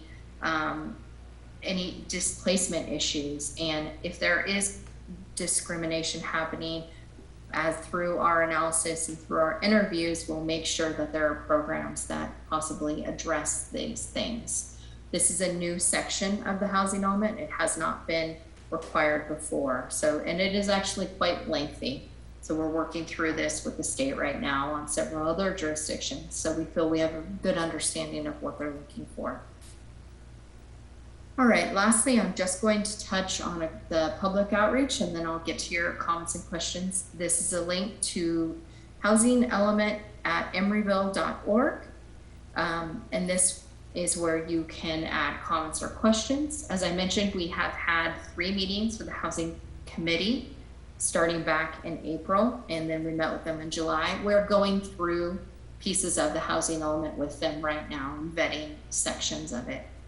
We conducted stakeholder interviews with all the service providers, so we have that information that we're incorporating. And we had a great public workshop on June 29th with the community. Moving forward, we will have another workshop in January, and we have 3 more housing committee meetings scheduled as we're working through additional sections of the housing element. We're here tonight, and then in November, we're going to talk to the council about the kickoff of the housing element. We're planning to release the draft housing element, I believe in early April, and we will then be coming to you during that, as I mentioned, that public review period for your input on the housing element, and then subsequently the council's input. And then we plan to adopt next October and with a planning commission, and then December with the hearing for final adoption. This is another view of the schedule. So as I mentioned again, the deadline is the January 1st, 2023, and that we need to adopt it prior to that. So we plan to adopt it in December and then submit it off for that 60-day review. You are in compliance once the housing element is adopted. And then for additional comments or questions, again, the website is housingelement@emeryville.org, and you can also check out the website. Now that concludes my presentation. Alrighty, very good. Thank you so much. There was a lot to digest in that quick presentation. Do we have any comments or questions from the commission? See a hand of anybody? Okay, I don't see anybody. I'll give them a few more minutes. It looks like Henry has a question. Go ahead. I'm sorry, Henry. I looked down a minute. No problem. Thanks so much, Chair Keller. I have a couple of questions. One, you just sort of looked at the numbers. I'm somewhat skeptical of our ability to hit our affordable unit goals. We seem to be a long way from hitting it this cycle, and I know we're making a really big effort, planning commission and all the government to make that happen. So if we can't do affordable, it seems like building a bunch of market rate, which we know brings down rent in neighboring apartments, is another great thing to pursue. Are we also thinking about how we can maximize the number of market rate units, or is that a part of the process as well? Is this a back and forth, or should I just lay out some questions that I'd love to be considered? Sure, go ahead. Yeah, okay, so I guess that's one thing. I want to make sure we're focused on producing just as much housing in general. I guess I'd also love to hear what our plan is when we identify sites that we think could be used differently. Does the mayor give them a call? Does the housing department send them a letter? You know, what nudges or tools do we have in our toolbox to get people to kind of make things happen, maybe in our collective interest? I also really hope we're engaging developers like the ones who just presented to us before this, who are choosing to build 2 units, they could build 6. I'd love to know exactly why they chose not to do that. That's an opportunity for families who aren't going to get within Emeryville, because we're missing out on 4 units there. So I hope that developers who are coming before us are actively engaging in the city process as we do our housing element. And also I just really hope, every month we hear from biotech developers that housing isn't viable on their properties. And I would hope that they're seriously engaging in our housing element process so we can create better policy to make housing viable on their properties. And if they're not, I'd love to hear that from city staff. Maybe they can step in an hour or 2 in their long, endless conversations with the city staff about what we can do differently to make housing viable and reset. Thank you. Great questions. I think city staff would have to weigh in on some of the specifics of those projects, but I can tell you that any and all affordable housing tools are on the table for evaluation and consideration. So definitely, and there is a gentleman who works at one of the affordable housing developers that is on the housing committee. So his input is very viable and great, and we appreciate it. So we're getting all that information that we can in terms of what is the best sites and what opportunities are out there, who's doing what that Emeryville might want to consider. I guess the last thing I'd add is, these developers tell us that market rate isn't viable on their site. So I would just hope that we're talking to them about what we can do to make market rate viable. So, thank you. Very good. Thank you, Commissioner Simons. Anyone else? Any questions, comments? Go ahead, Commissioner Chait. Thank you, Chair Keller. Thanks so much for the presentation. That was really helpful. I was wondering if you could give us some concrete examples of ways that housing element documents have been used either within Emeryville previously or in other cities. So I think this is kind of similar to some of Commissioner Simon's questions. It's, what, after this process, which seems like it includes a lot of outreach, a lot of really good thinking, what are ways that we or others can actually use this this document, and what can we learn from past uses? Well, as I mentioned, the housing element has to be reported on to the state every year. So staff is tasked with, there are a number of programs that will be in the housing element that will be zoning code changes and updates to meet new state laws and all of those things. So staff will be working on implementation of the housing element for the next 8 years and then reporting that back to the state. I think some of the ways that with the land inventory, the maps being available, staff can use those maps to have discussions with developers about opportunity sites of where future development could go. Staff, some of the programs might be for staff to engage and reach out to developers. Charlie, would you like to add anything else on that? Yeah, thank you. I just want to add that the annual report that you mentioned, actually there is a requirement for an annual report on the entire general plan, and we include the annual housing element report as a part of that. It's usually about 90% of the report because it does have required format that HCD dictates, unlike the rest of the general plan report. But that report is presented to the Planning Commission every year for your review and comments before it goes on to the City Council for their review and approval. It's due to the state, I believe, on April 1st every year. So we typically provide it to the council in March, and we usually provide it to the Planning Commission in February. So next February, you can be looking for the housing element annual report, and every February after that. So you will have an opportunity to review what we are providing to the state and add any comments that you may want to add. Thank you, that's helpful. Very good. Anyone else?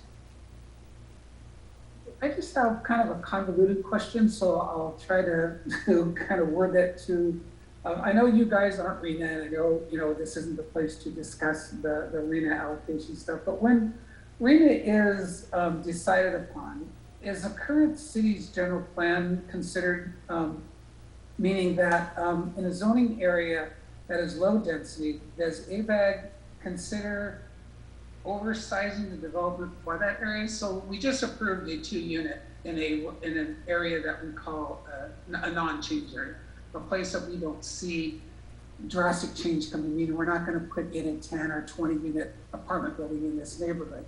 And that counts for a pretty good size of our city, and then we have a lot of other commercial areas that aren't really exactly for housing. So when they give us these numbers, are they expecting us to change areas that we don't want to change into this? And by that, I mean, the example I want to give is we're supposed to, in the next cycle, for very low and low income, we're supposed to provide 710 units. And right now we're finishing a 500-unit project on 8.5 acres of the Sherman-Williams project. So just to give the scope, we're supposed to provide a project or an equal amount larger to that Sherman-Williams project, just for low and extra low income. So when they look at that, are they expecting us to make major changes in our city to adapt to that requirement, or what do they think of, or where do they think we're going to get the space for this amount of housing? RENA is based on growth projections. So your land inventory and what is existing is not necessarily taken into consideration. So yes, they expect you to revise your designations to accommodate that. Charlie, would you like to go further? Right. I mean, this is really the crux of the exercise that we're going through right now with the housing element, which is to show that we do in fact have sufficient sites to accommodate these 1,815 units, including the 710 low and very low income units. And Jennifer and her team are going through that analysis right now. As she said, they are going to try to identify sites that are currently zoned to accommodate more than our RENA. And I believe we can get there. Our current housing element, as she said, the current RENA is $14.95, and our current housing element has shown that we have sufficient sites available to accommodate more than that amount. And so this will be just another exercise of this for the 6th cycle of the same kind of thing. If, as a result of that exercise, we find out that we don't have sufficient sites to accommodate our RENA, then I believe the state does expect us to upzone other sites. But if we can show that our existing zoning will accommodate it, then we don't need to do that. Very good. And did Navarre have more to add to that? Looks like they do. Yeah, I just wanted to put a little fill in there as well that as state regulations change, that sometimes provides us with an opportunity to provide housing units that we otherwise couldn't build. So like the ADUs, for example, right? The ADU regulations have changed, and it's not limited to single unit homes that can have one ADU now. There's a much wider diversity of existing buildings that can now have ADUs. So that is something that we can now have the opportunity to include that we weren't able to do before because state law did not allow for.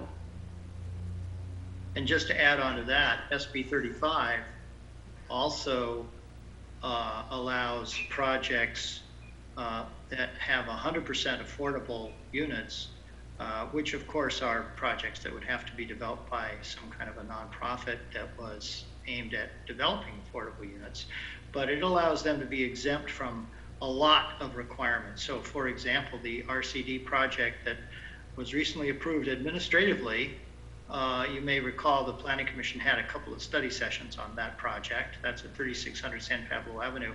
That area is zoned for, I think, about maximum density of 100 units to the acre. And that project is at 240 units to the acre. It may not seem like that because it's only 90 units, but it's a very tiny site. And so that project would not have been possible under our current zoning without SB 35. But, you know, as Navarre says, state laws have changed and they have allowed additional housing in various situations.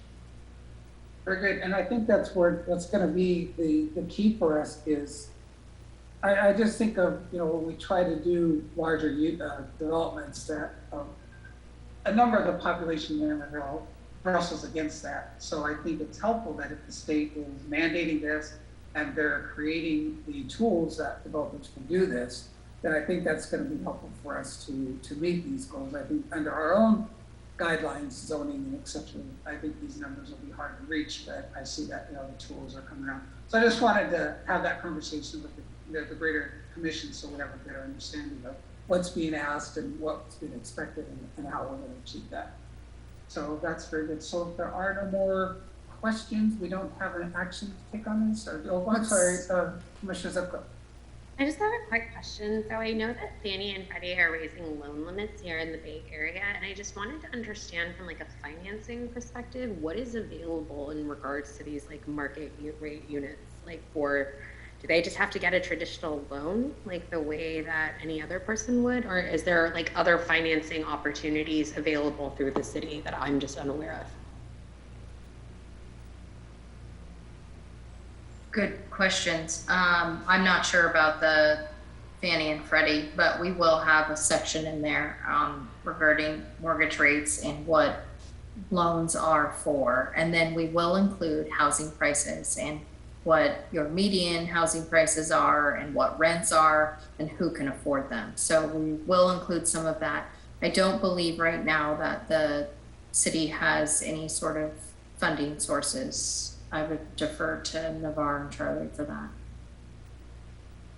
Yes, I'm not sure if our economic development and housing people are, Chad Smalley is here. Maybe he's got his hand up too. I'm going to ask him to chime in. Oops, where'd he go? Yeah. There we go. Thank you. Thank you, Charlie. This is Chad Smalley, Economic Development and Housing Manager with the city. Yes, the city does have a first-time homebuyer loan program, and it is funded, and that is available. We plan to revisit that program and change some of the requirements on it as part of the $50 million affordable housing bond program, because in recent years we've not had a lot of takers for those loans. But those are loans that are out there to basically down payment assistance for folks. And there's also countywide programs such as the AC Boost program that is funded also through the housing bond that we are seeing Emeryville first-time homebuyers take advantage of. So those programs are out there, and we do plan to make them more robust in the coming years. That's super helpful. Thank you. Very good. Chad, while you're here, can I ask a question? Is the fact that the program has not been well used because this is for purchasing homes and there hasn't been that great of opportunity for people in Emeryville to buy? Because basically the only thing we have on the market are secondary homes. Nothing new in the way of condos or houses has really been built. So could that be why the program hasn't been well used? I think that may be part of it. It's also that when there's very high demand, the way our program is structured now, it is advantageous. There's few reasons for a seller to take an offer from a buyer that has part of our product as part of their offer. So when there's many offers competing for a property, you know, the guy who's got all cash or the guy who's just using conventional financing is an easier deal to close, and so it's just not been a very attractive product in the current market environment. But we are looking, that's part of why we want to revisit the program as part of, you know, and recapitalize it as well as part of the housing bond, because we would like to find a way to make it a more viable product for potential buyers to use. And that would be great. I'm glad we're looking at that again. As a follow-up question, I heard the back and forth about the additional ability to create ADU units. Is there a way through the financing to also offer that to like people that are existing landowners that want to create additional units? Because that would serve to what Commissioner Simon was speaking about, which is having the additional units outside of the fact that you're having its own for single family homes. So like by creating that other alternative mechanism, you're still understanding that, you know, not everybody can afford, and especially with the current market being so competitive, this might be an alternative way to shore up the creation by having like these alternative financing and incentive programs for like people that actually can't afford to go out and buy that house with cash or whatever else it is, right? Does that make sense?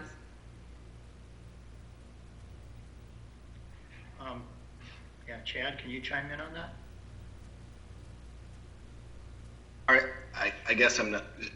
I didn't quite fully grasp it. Like, I mean, do you mean the financing of building an ADU and providing tools for that? Okay. Yes, because that's already an existing thing that's been created through like companies such as Habitat that would afford the opportunity for land like owners, like landlords that are buying a property or have an existing property to help us create additional units regarding housing here in the city of Emeryville that are affordable by you creating a financing option that makes sense for them.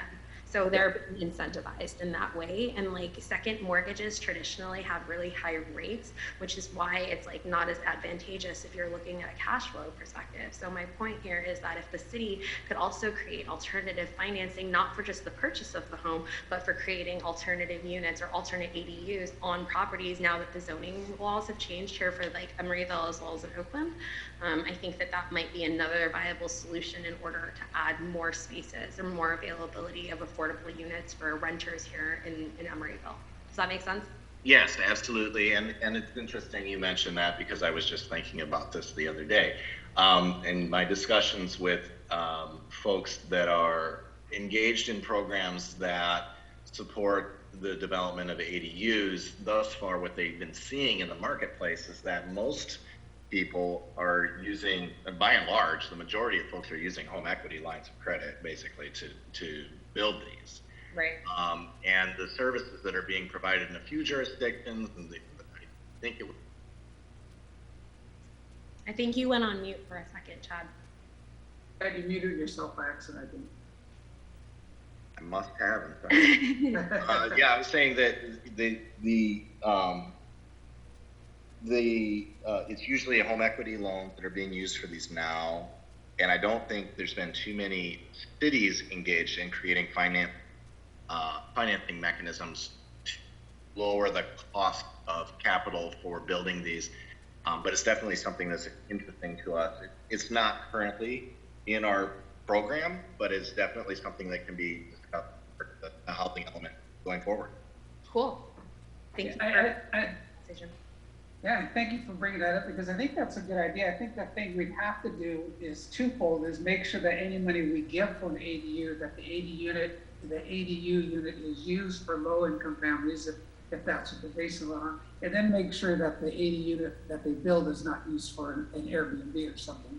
So I think we need to stipulate in any money that we grant that the ADU that's created is actually used for housing and not for rental, such as a short-term rental or not, for market rate or something. So that's just a thing to look at. Chad's point about like the mortgage rates being, or the HELOCs or like home equity lines of credit or home equity liens, either one, as second mortgages, like they tend to be at high mortgage rates, right? So if you created a clause that made it so that in taking on this program that you are guaranteeing that you're doing like allowing it to be for low-income housing and obviously not putting it on for Airbnb. If you were able to afford more, or if you were able to give them the lower financing option, then they would have a month or more month that's also lower, and that would enable them to also not only financially benefit, but also give back the opportunity for more low-income renters to have housing here in our city, and we would be able to retain those people, right, and give them better housing opportunities. So I like this as an idea. Thank you for talking about it with us, Chad. I appreciate you.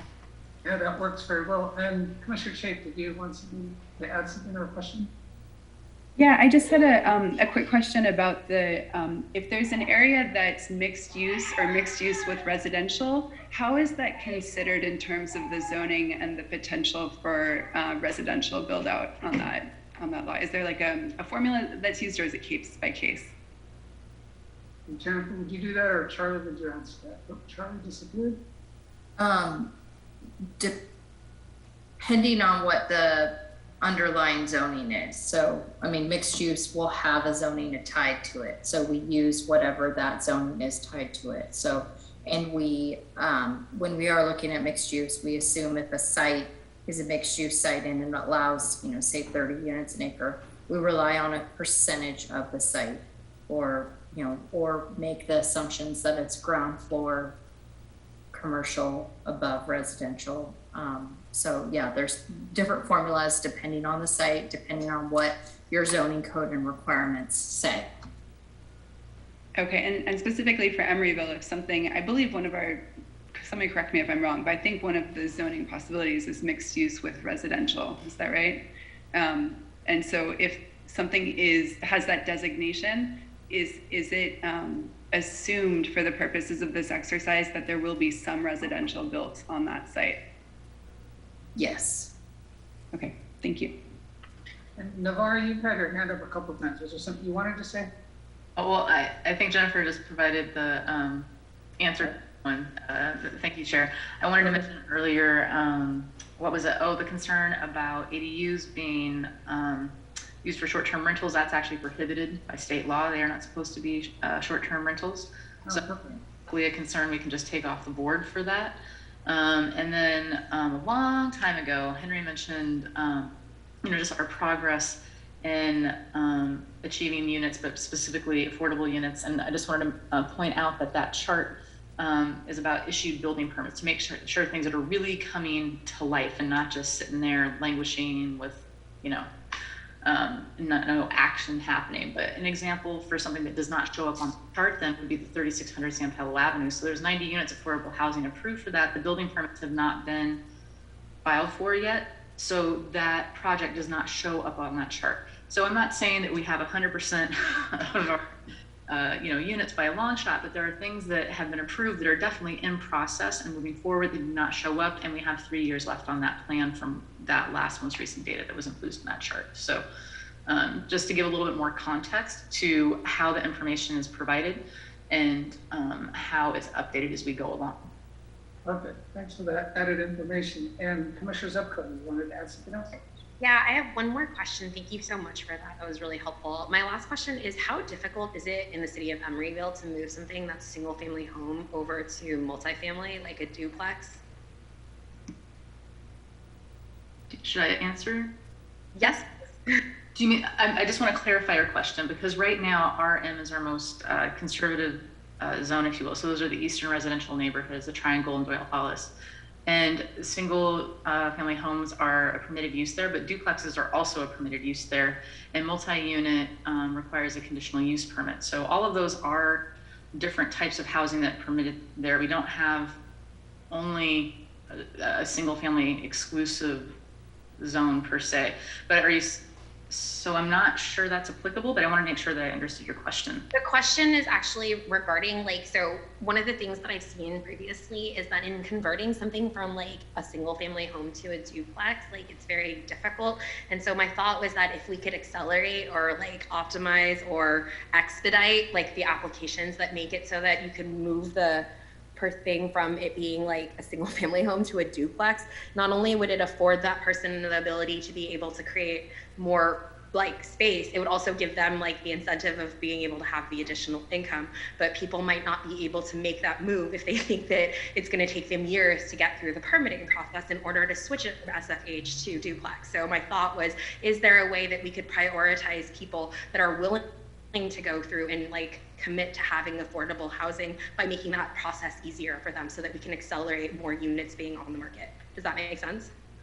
Yeah, I think so. And you're saying specifically if they decide to commit those units as affordable units. Exactly. That's exactly right. So my question is there a way so that we could facilitate that getting done more quickly when they have a value alignment or an objective alignment, which is to create more use or more affordable residential units for the city of Emeryville? Well, I can chime in on this one. You actually will be having on a future agenda a proposal to take an existing single unit building and convert it into a 2-unit building. The reason that project has to come to the Planning Commission is that they are adding square footage to the building, and that puts it over the base floor area ratio. And so that puts it up into bonus, what we call bonus FAR, and that requires Planning Commission approval. If they were not adding square footage and they were not in the bonus FAR area, that project could be approved at a staff level because 2 units, as Navar said, are permitted by right in that zoning district, and it would only need minor design review. So perhaps we could consider amending the regulations where if the proposed unit, if they would agree to an affordability agreement for the proposed units, that perhaps we could waive the requirement for Planning Commission approval for increased floor area. That's just a thought. But cool. Charlie, what's the current cap on just when it goes into a regular SFH and you're not moving the square footage or you're not increasing square footage and it's just about partitioning? How long is the turnaround time there, usually from the time of application to when it gets approved? Are you speaking about the planning permit? Yes. Oh. I can speak to that if you like. Sorry, it's Navar. Yeah, go ahead. Well, see if you give the same answer I would give. Okay, yeah, well, we can compare answers here. I was going to say that we've actually had several projects like this that have already been approved.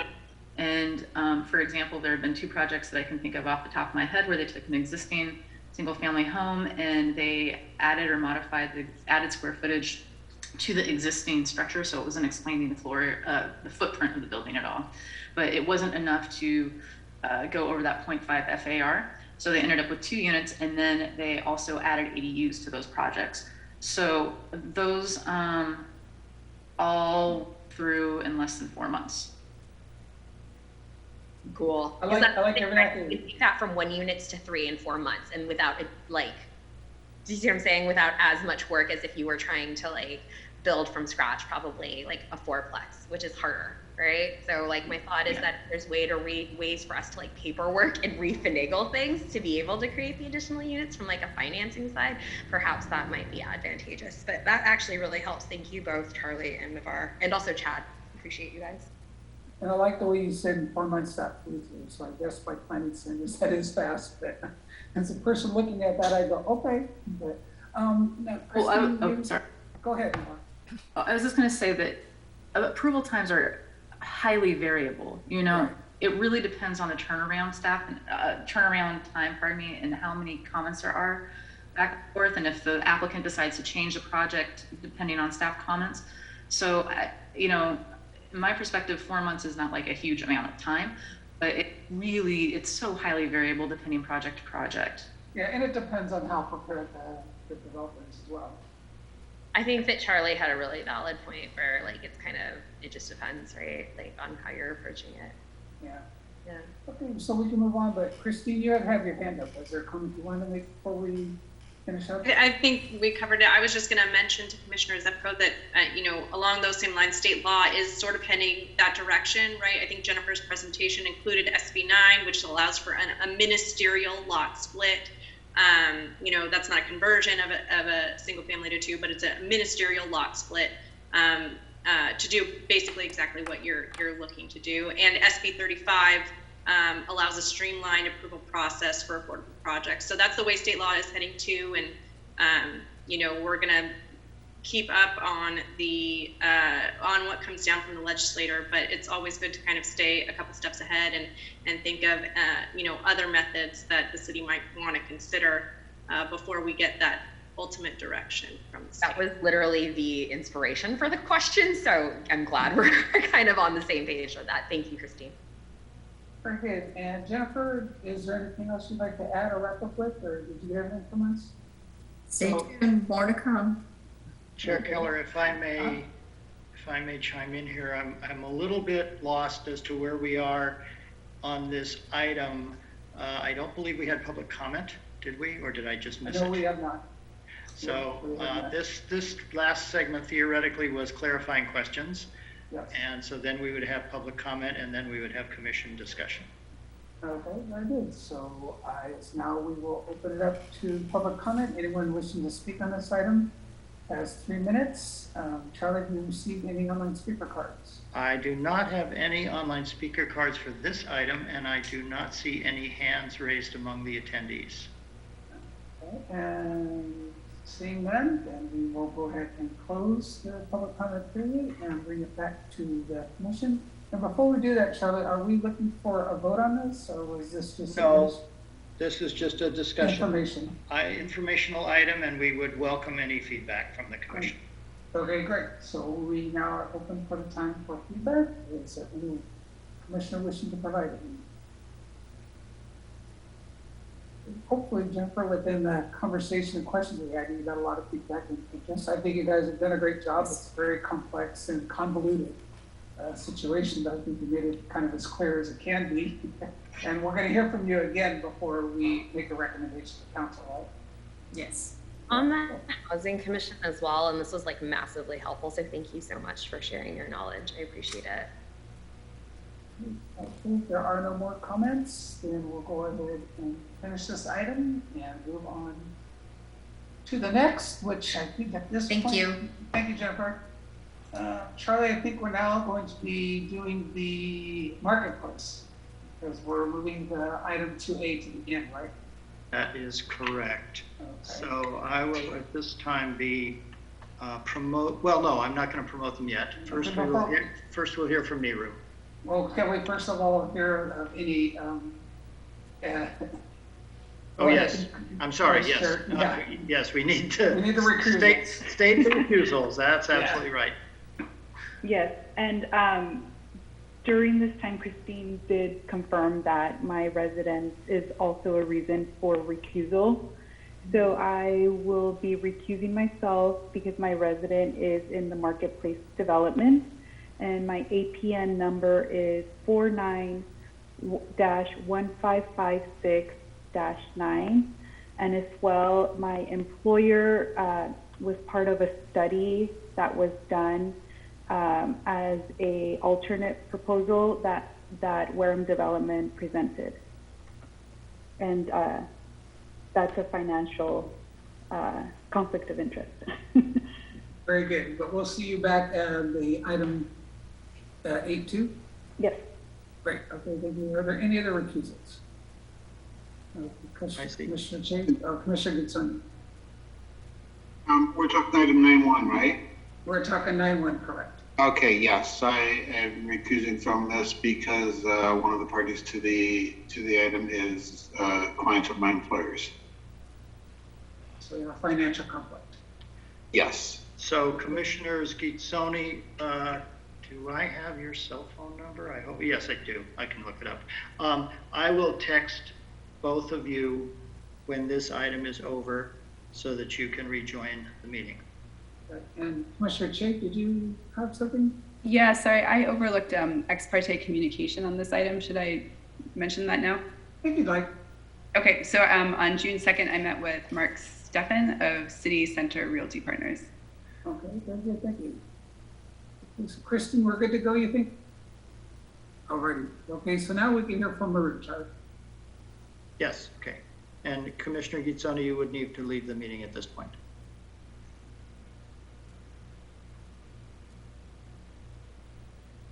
All right. So now we will hear from Miru. Hey, good evening, Chair Keller and Commissioners. I'm Miru Desai. I'm the manager for this project, and I am going to share my screen. Just 1 second. Are you able to see my screen? Yes. Okay. All right, so in terms of a bit of a project background, back in 2008, the City Council, upon the recommendation of the Planning Commission, approved the Marketplace PUD PDP development. And this approval, which is basically like a master plan, laid out the site plan, the mix of uses, the heights of individual buildings, and the general massing. And this was the approved PUD PDP plan. So what you have at the bottom is Christie Avenue to get you oriented. And on the top of your screen is the railroad, and this is the pedestrian bridge. You see the Shellmount Street here, which is reconfigured, new street trees, 62nd and 63rd, and then various development parcels. This here is the existing, the food market and the office tower. So between February 2015 and June 2016, the Commission approved final development plans for 4 new buildings and an expanded and renovated park, and like I mentioned, realignment of the Shellmount Street and creation of the 62nd and 63rd Streets. So at this point, what has been built at the marketplace is parcel C1, which was originally built as a grocery store, but is now being used for other commercial uses. And the housing that wraps this building is known as parcel C2, and there are 66 units. And then you have parcel D, which has been built and occupied and includes 223 residential units, and of course, the expanded park. In terms of FTP entitlements that are in place is parcel A. It's a residential building with 185 units. This was approved back in July 2015. And then parcel B, which is an office lab and includes parking, and this was approved in January 2020. So these last 2 FTPs have not yet been built, but are alive and have not expired. As far as parcel F is concerned, no FTP approval has occurred at this point. So to sort of orient you, so this is parcel D, the residential building with 223. This is C, you've got the grocery store, the commercial building with wrap-around housing. This is the park. These are new streets. This is the realigned Shellmount Street. And I'd just like to note that this is the Emmy building and is also part of the Marketplace PUD, contains 190 units, and was one of the first building to be built, and that was about 2012, 2013. So this is parcel A. and this is parcel B and parcel F, which we are going to be talking about today. So like I mentioned, there are existing entitlements in place for parcel A for 167 units and for parcel B for 150,000 square feet of office and lab space, as well as parking for life science, as well as parking for the existing commercial spaces to replace the surface parking lots on parcel A and the former parking lot on parcel C.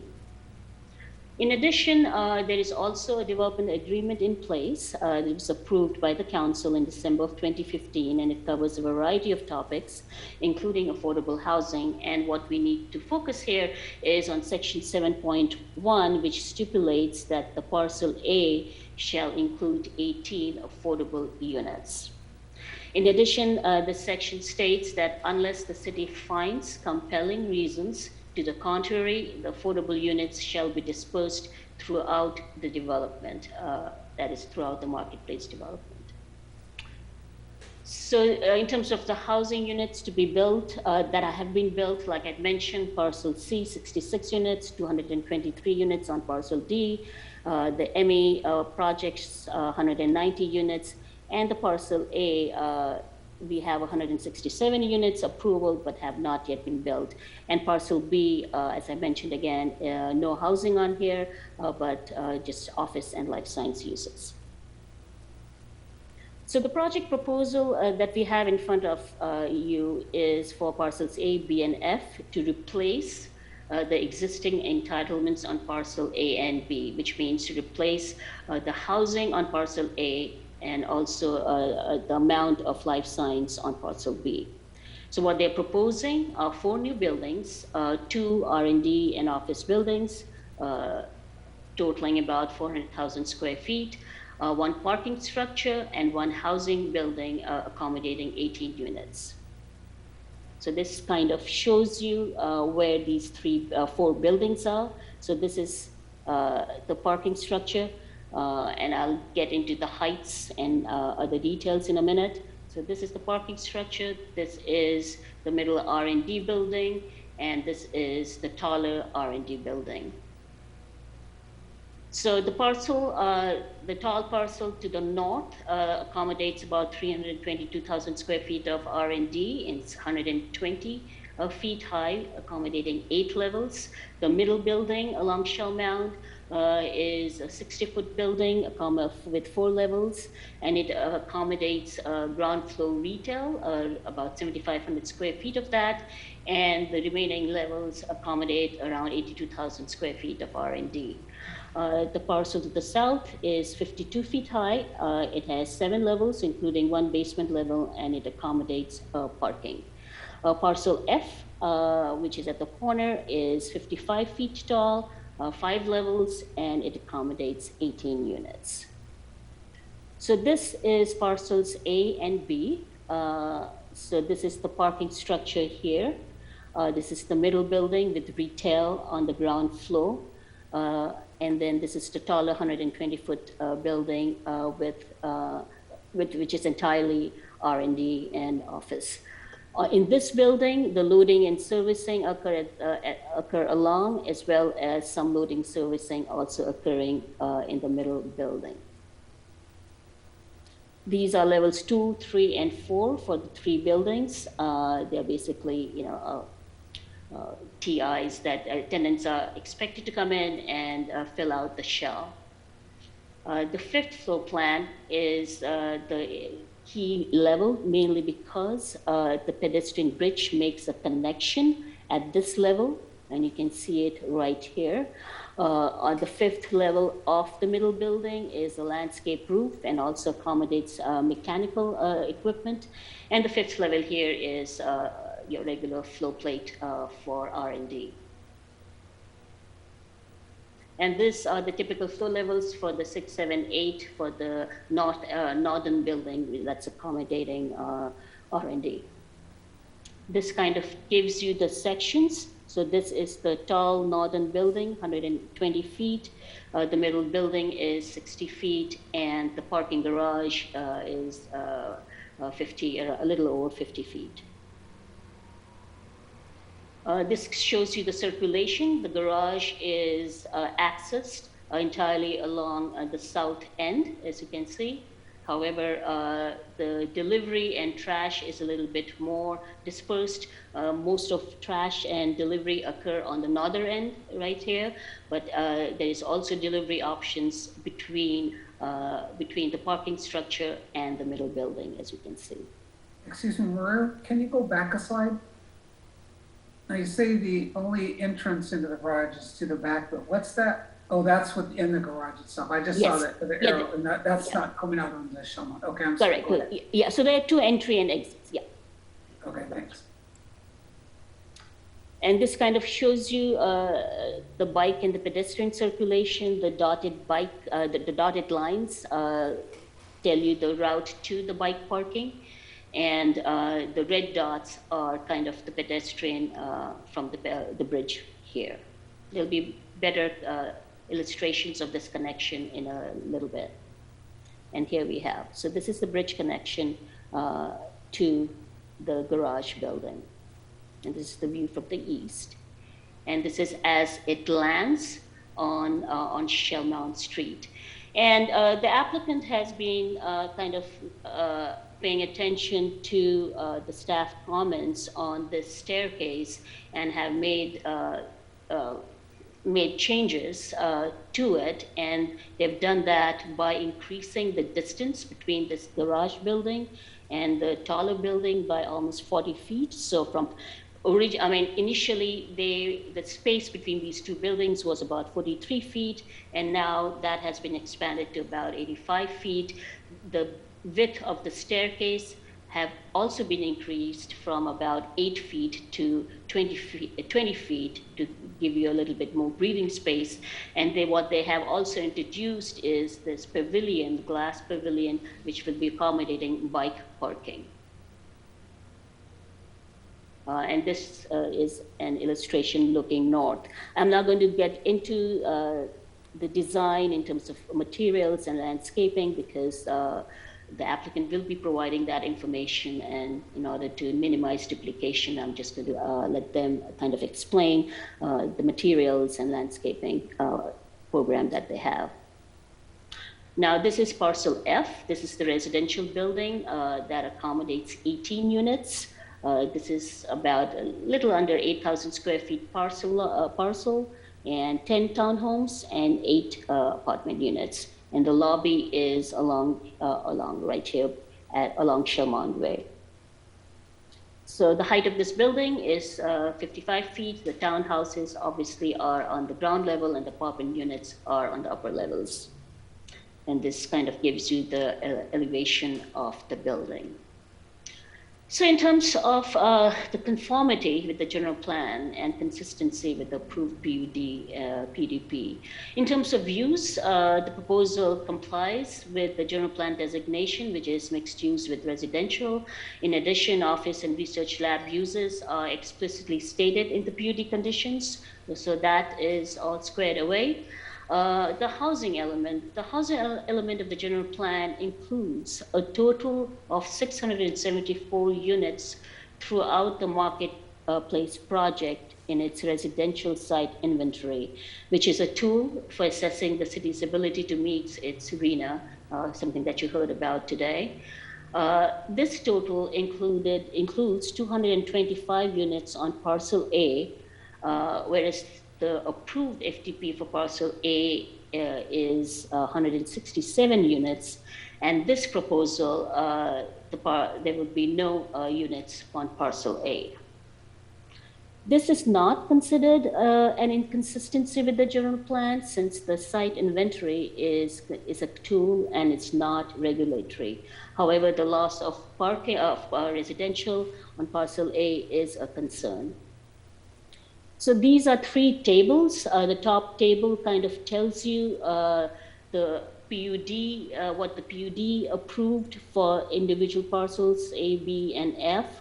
The second table in between is what the current approved FTPs that exist on parcel A and B.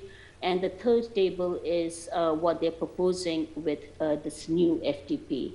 And essentially, the proposal in front of you includes more office slab than the PUD envisioned. It also includes more office slab than the approved FTPs that have not yet been built. The project includes less retail than what PUD and PTP envisioned, and it also includes less retail than the approved FTPs. The project also includes less housing than the approved PUD, PDP, and it also includes less housing than the approved FTPs. In terms of parking, the project includes less parking spaces than what the PUD included, and includes slightly more parking than the approved FTPs.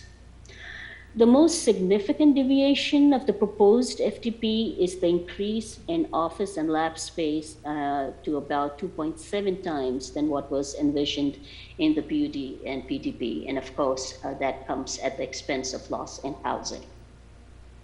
What needs to be noted, however, is that the condition of approval of the PUD PDP does allow for such a change, provided a revised traffic study and appropriate compliance with CEQA is done, and that would be done for the project that is being proposed. In terms of staff comments, this was reviewed back in April and August meetings. There were a lot of concerns expressed at that time regarding the staircase, but a lot of them have been addressed. So I'm not going to go into that. I will just note that police staff at the DCC did note that there were several angles along the route that made the route not visible. That is no direct line of sight of the route. This has been improved subsequently, like I showed you. However, the landing of the bridge would still not be visible from Shellmount Street. Public Works staff noted that the previously approved staircase included a bicycle channel that makes it easy for people to walk their bikes. Staff also questioned the viability of the proposed housing on Parcel F from an urban design point of view. They noted that the city's policies discourage providing all required affordable housing in one building. In addition, I also mentioned that the DA also states the same. There were some building division and fire department provided some written comments that have been included in the staff report. So in terms of next steps, BPAC is scheduled to review this on Monday, and City Council study session is scheduled for next Tuesday. In terms of the questions for the Commission, these include, does the Commission support the required amendments to the PUD, PDP, and the DA as described in the staff report to allow all residential units to be removed from Parcel A and for Parcel F to be developed with a 55-foot tall standalone affordable housing building with 18 units? Does the Commission have any additional concessions that they would prefer in exchange for these amendments? Is the Commission satisfied with the current design treatment of the 4 buildings, including the 2 lab buildings, the parking structure, and the residential building? Does the Commission believe that the proposed pedestrian bridge connection provides an attractive path for people crossing the railroad? And of course, any other issues that the Commission would like to discuss. So that concludes my presentation. Like I mentioned, the applicant does have a presentation, and I'm of course available for questions now and of course later. Very good, thank you, Maru. Before we go into the questions, I have one I just need to clarify. Was there a issue in the FDP overall involving Parcel F that was originally a single-story building that was 3,500 square feet being changed to such a large building? So that is, yes, so that is also one of the reasons that is triggering the PUD amendment, in addition to the changes that are being proposed. Yeah, because before it was a single-story pad. Correct. Preferably for retail for 3,500 square feet. Now it's a 5-story building. And that would be one of the reasons for a PUD amendment. Yeah, okay. Just wanted to make that clear. I don't think I have any other questions for you. Any other commissioners have questions for them?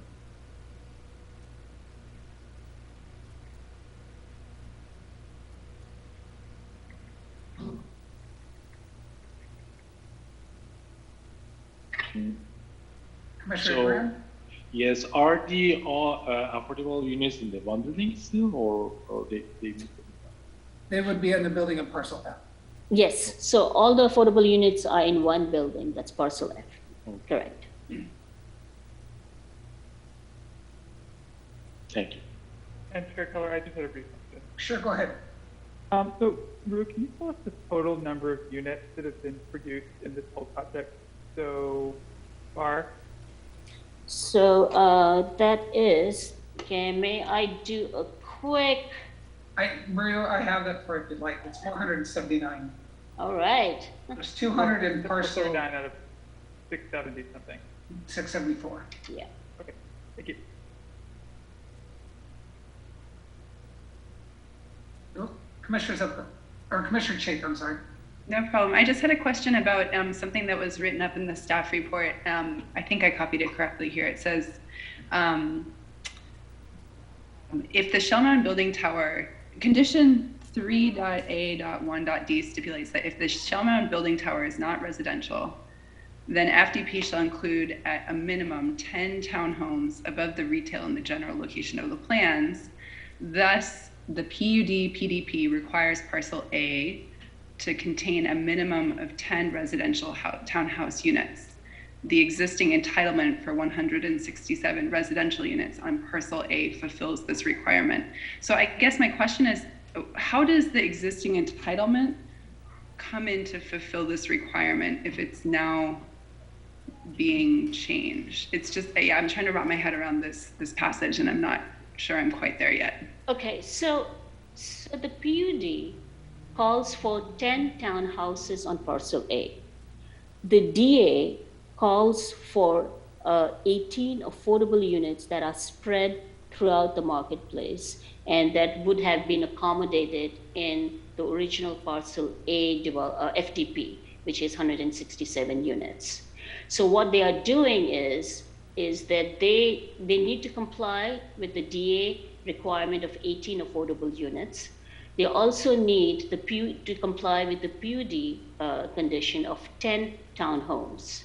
So they have combined the two and put them in parcel F. So they are providing the 10 townhomes as required by PUD, and then the 18 affordable units as required by the DA. So they have combined the two, and there's nothing in our approvals that prevents them from doing that. So they are trying to meet the requirements of the PUD and the DA by putting 18 units on parcel F. I see. Okay, so because the PUD PDP requires parcel A to contain a minimum. So even though the plans now do not call for any residential on parcel A, the fact that the existing entitlement included some number of residential units above 10, then that is satisfied. Is that a correct reading? Correct. The 10 townhomes that the PUD required are the 10 townhomes on parcel F. The fact they are not on parcel A is also one of the reasons why it needs a PUD amendment. Thank you. Really helpful. Mr. Simons, did you have another question? No? Okay. Any other questions? Okay, hearing none. If the applicant would like to make a presentation. All right, Chair Keller, I will go ahead and elevate the applicant team to panelists. Let's see.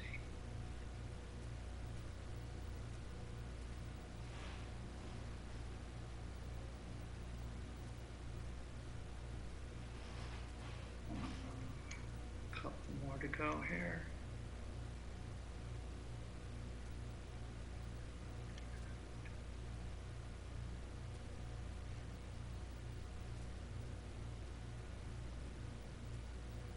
All right, I think I have everybody.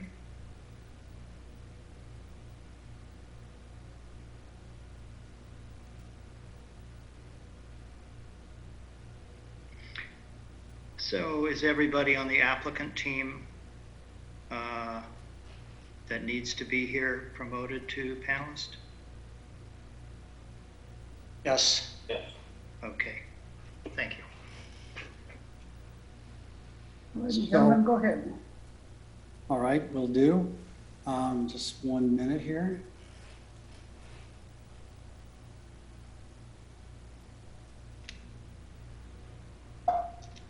Excuse me a second. Got a malfunction on my computer. So, commissioners, Charlie and Miru, thank you for the time you invested to review our FTP application. My name is Mark Steffen, and I am the president of City Center Realty Partners. It is getting late in the evening, and we will try to move our presentation along as quickly as possible. First, I would like to talk briefly about CCRP's history at the public market. Next, our partnership with Oxford, and then we will talk about our new vision, the reasons for the new vision, and finally, the new design for parcels A, B, and F. CCRP acquired the public market in 2012 to convert what was essentially a suburban style surface park project into a truly urban mixed-use district that would provide a multitude of benefits to the community. Over the last 9 years, CCRP has worked closely with the city to bring this vision into place. We have demolished. Mark, sorry to interrupt you. I think we're just trying to pull up the presentation. Okay, yeah, I can't quite see because I'm out on this.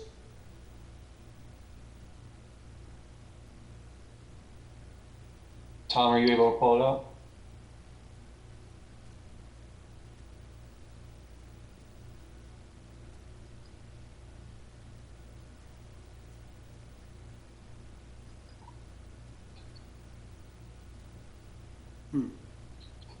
I can try to pull it up.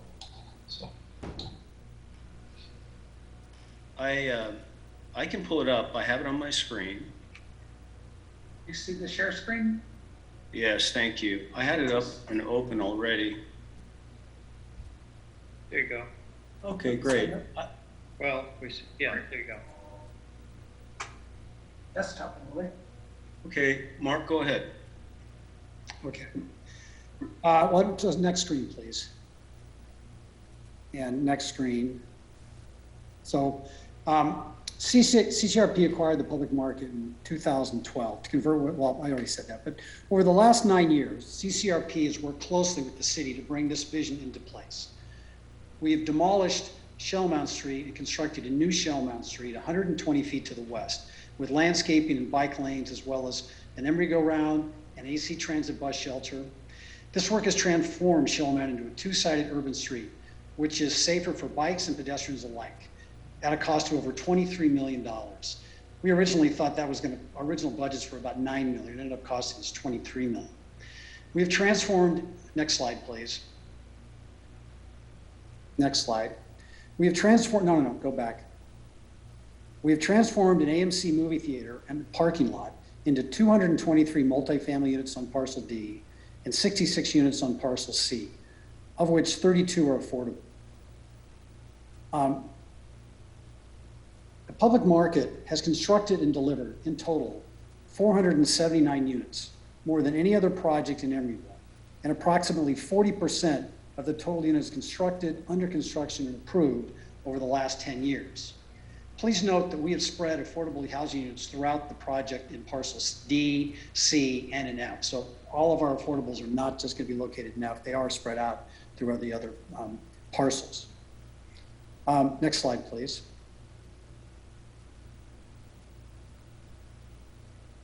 Next slide. There's a delayed reaction. I apologize for that. We have completely reconstructed and activated the food hall with 16 new vendors, with more on the way this fall. These new vendors offer a variety of unique and high-quality foods. This includes an ongoing partnership with the nonprofit La Cocina, for which we have provided an ongoing pop-up space for women of color and immigrants of low-income communities to affordably incubate their businesses. This partnership has resulted in award-winning eateries, including Num Bai Cambodia, Minnie Bell's Soul Movement, and Mama Lami's. Importantly, we've worked closely with our tenants to help them survive the serious impacts of COVID on their business. I'm very pleased to say tonight that we have not lost one vendor during the pandemic. CCRP has worked closely with the community, next slide please, to develop a new and improved Christie Park. We donated a half acre of land to the city in order to increase the size of Christie Park by 50%. We added a dog park and a children's play area and other amenities to move Christie Park from a beleaguered, underused parcel to its place today, a treasured, fun, outdoor public space at a cost of over $5 million, not including land value. Next, please. The final piece is to complete the public market district, our parcels A and B and F. As Maru stated in her presentation, and the CCRP obtained entitlements for a life science project for parcel B and a residential project for parcel A several years ago. We hoped the residential could be built. Unfortunately, due to economic conditions, our partner at the time, Avalon Bay, would not proceed with the construction of multifamily on parcel A. Avalon has built and leased multifamily housing on parcel D, parcel C, and projects throughout the Bay Area.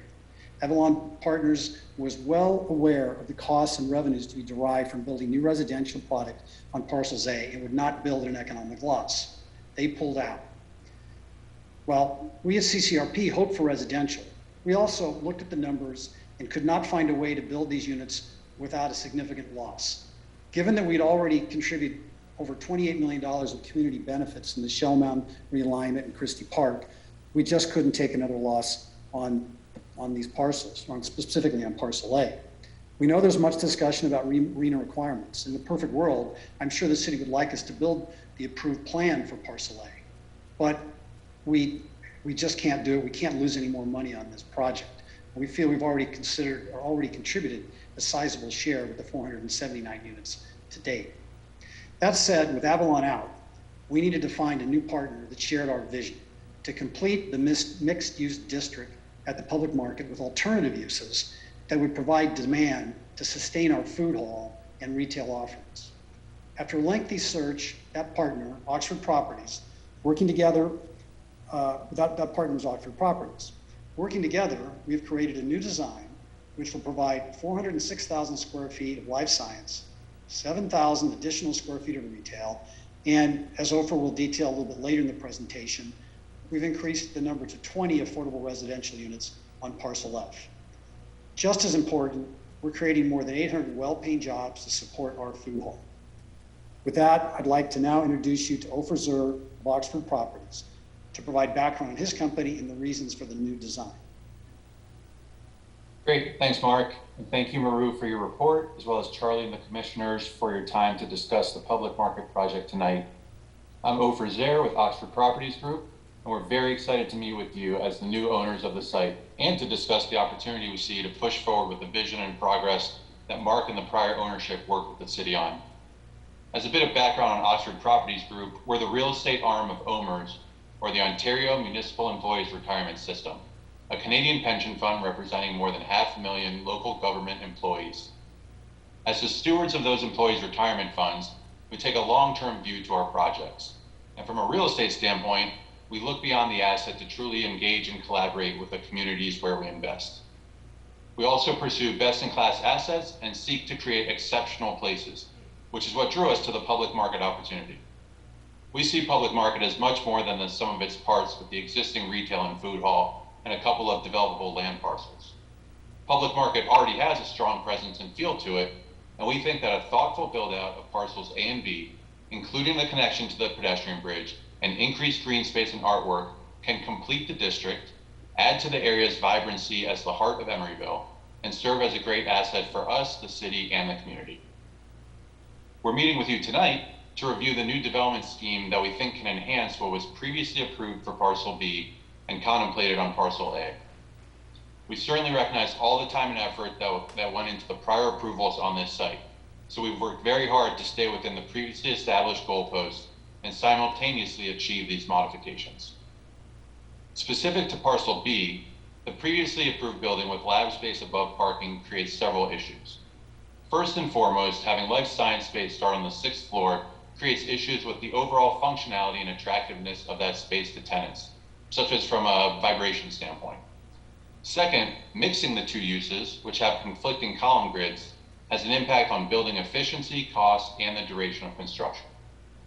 In the design that HDR will present shortly, you'll see that separating the uses is mutually beneficial for the tenants and the community. It allows us to complete construction faster, including expediting the new parking for the patrons of the food hall and retail. It improves the parking access and removes that access from Shell Mountain Street. And it provides greater view corridors for our neighbors and the public, in addition to adding outdoor green space and landscaping, as Bionic will describe in greater detail. Regarding parcel A, and as Mark described, the market rate residential is no longer economically feasible, but we have incorporated the affordable housing units stipulated by the development agreement. Absent the development agreement, this project would have been required to pay affordable housing in lieu fees of $1.9 million, similar to other projects recently approved or currently being reviewed by the city. By providing 18 affordable units instead of in lieu fees, and based on our understanding that the city's cost to build new affordable units is approximately $700,000 per unit, our proposed investment in affordable housing is $12.6 million, 6 times higher than the in lieu fees, and would bring the public market district's residential unit count up to almost 500. When combined with the $28 million of public market investment mentioned by Mark earlier, the total community investment by this mixed-use district would be more than $40 million. In addition, similar to how affordable units were integrated into the residential buildings on other public market parcels, we looked at locating the residential units on parcel A. Ultimately, we thought that was not a good solution for the future residents of those units, and instead come up with what we think is a much better alternative. By locating the residential units on a new building on parcel F, we have separated the residential from the parking to the great benefit of those residents. The standalone building will also allow us to deliver what we think will be some of the highest quality affordable housing units in the city. And we think the new building will serve as an attractive gateway to the public market district. As you'll see in HDR's presentation, we think we've made some selective yet important tweaks that are mutually beneficial to the completion of this exceptional mixed-use district that will flourish with the addition of new life science space and deliver substantial benefits to the city and the community. And we think we've done so in a way that respects all of the work and approvals that came before us. I'll now hand it over to Tom Fortier with HDR to walk through the proposed vision and design. Thank you, Ofer, and thank you, Charlie and Maru and commissioners. It's a pleasure to be here tonight. And this is a view here from the southwest corner of Shell Mountain Street as you enter the public market. And what the vision is, and I'm going to show you a lot of slides and images that Maru has already shared, but what the vision is to create an active, urban, pedestrian-friendly marketplace district, contributing to the investments already made here by CCRP, including the 2 R&D buildings, 1 retail space below, a public plaza, and a parking structure which serves all of the public market district. There is enhanced pedestrian experience that leads over to Amtrak and to the properties to the east side of the property. The architectural character of this development references the historical industrial character of the district, using similar materials with modern technologies. The 8-story building is articulated with steel and glass bay windows that break up its mass, a tower earmarking the entry across from a co-located entry of the lower podium building, the 4-story R&D office building, which is articulated with similar materials of that used on the 8-story tower. The residential is on parcel F, as we mentioned, and it is directly behind this viewpoint on the property.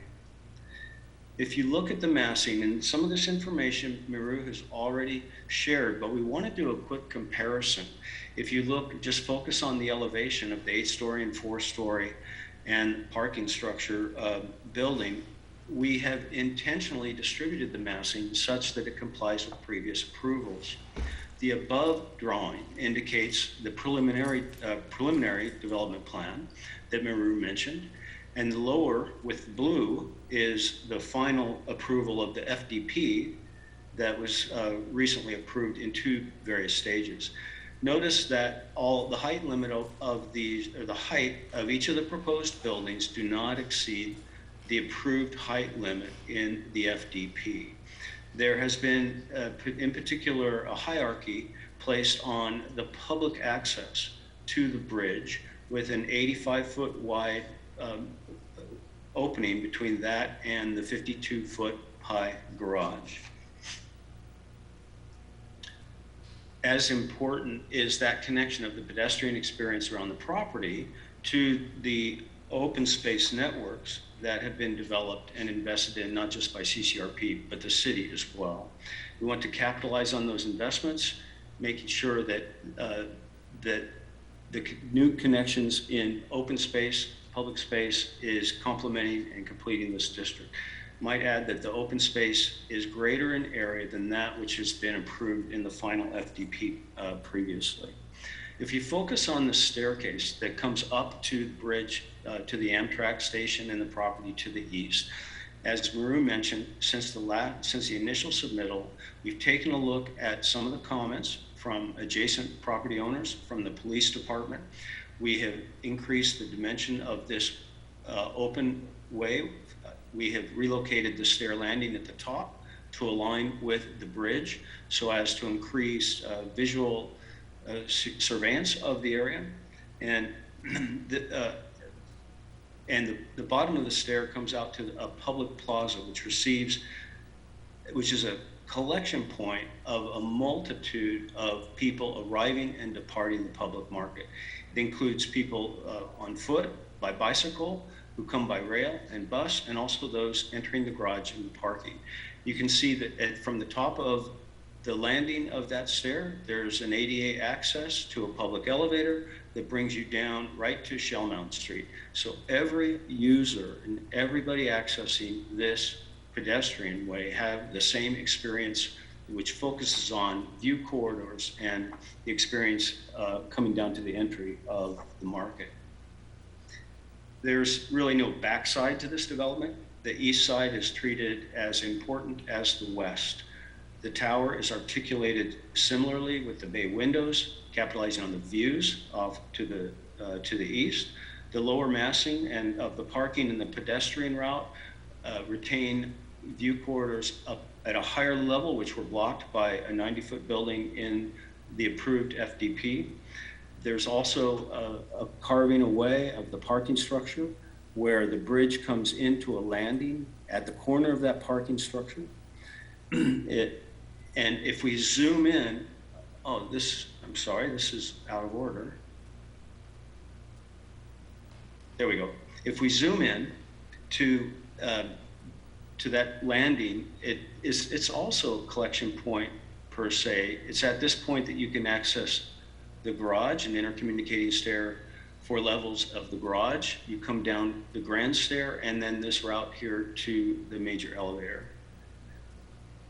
Zooming in even more, this is an eye level view at the top of that stair as you come into the public market with views of the bay and also a view of the entry right into the retail and the food court that exists within the market itself.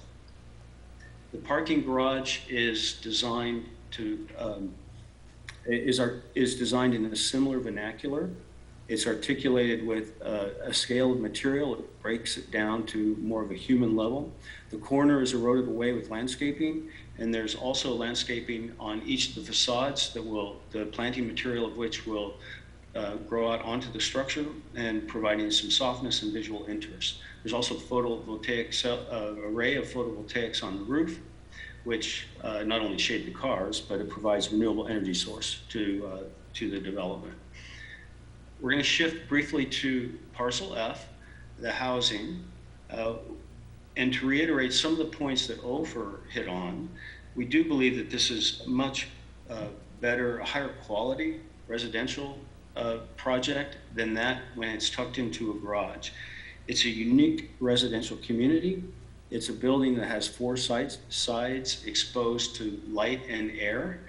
This is a placeholder. This is not the final design. Since we first submitted this proposal, it was 18 housing units. We've gone back and taken a look at how we might increase that number, and we're now proposing 20 residential units in this facility.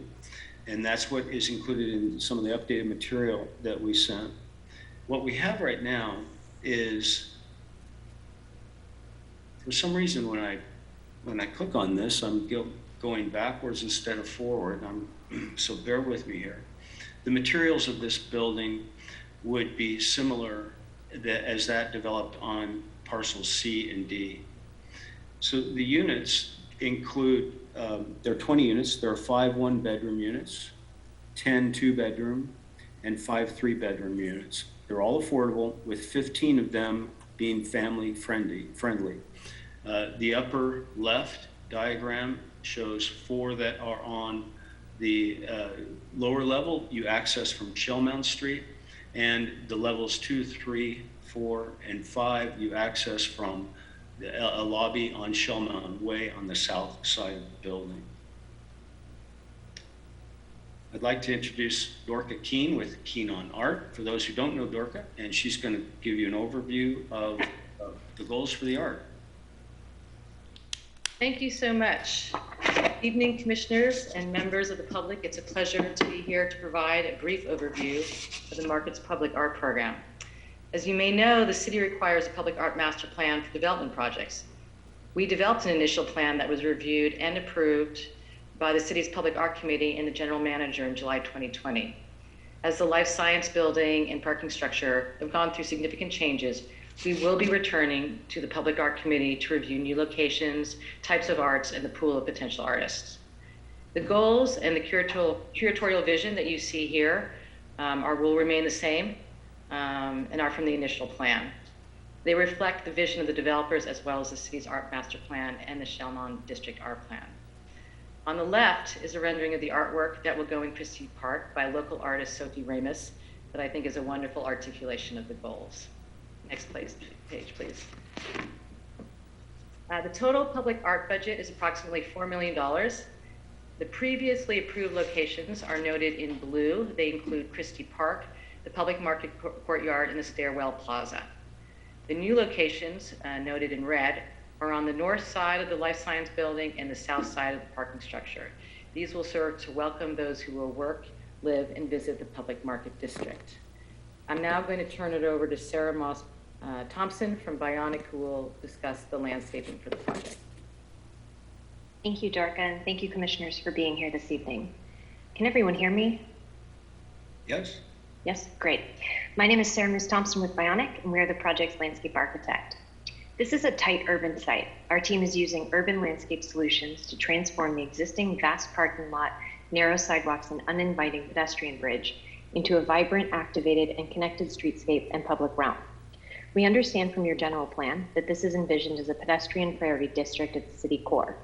Understanding this, the team's landscape priority for the project is to create comfortable spaces for people, bicycles, plants, and pollinators that are active and safe day, night, and year-round. The public realm will bring new publicly accessible plazas that are inviting for new tenants and employees, as well as for community members and to visitors to the Public Market District. As Tom mentioned, there will be more new open spaces and planted facades than in prior approvals, and will be a drastic improvement from what currently exists today.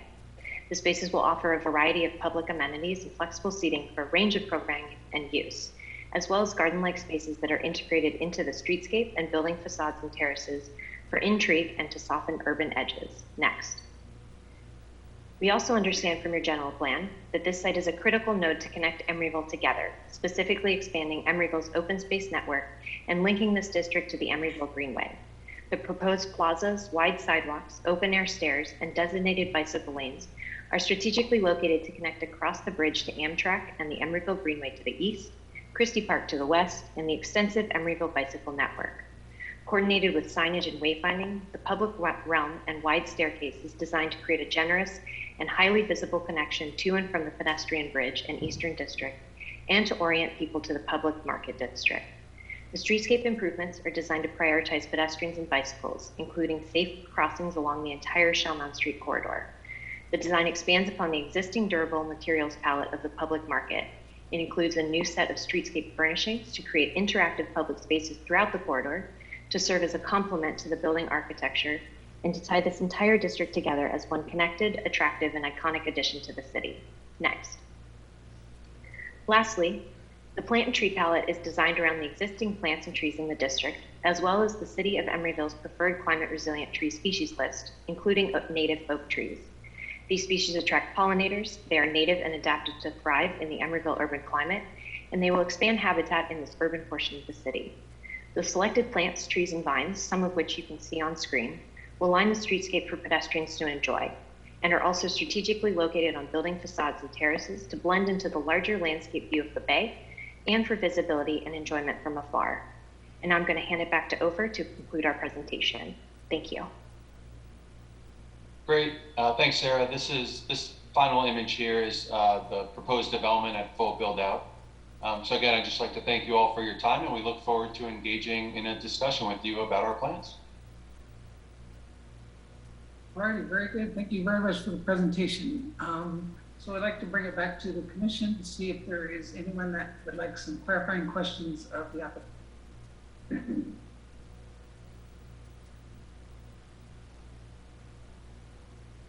Getting everyone back here, and Commissioner Sipko. Okay, Commissioner Chief, why don't you go ahead?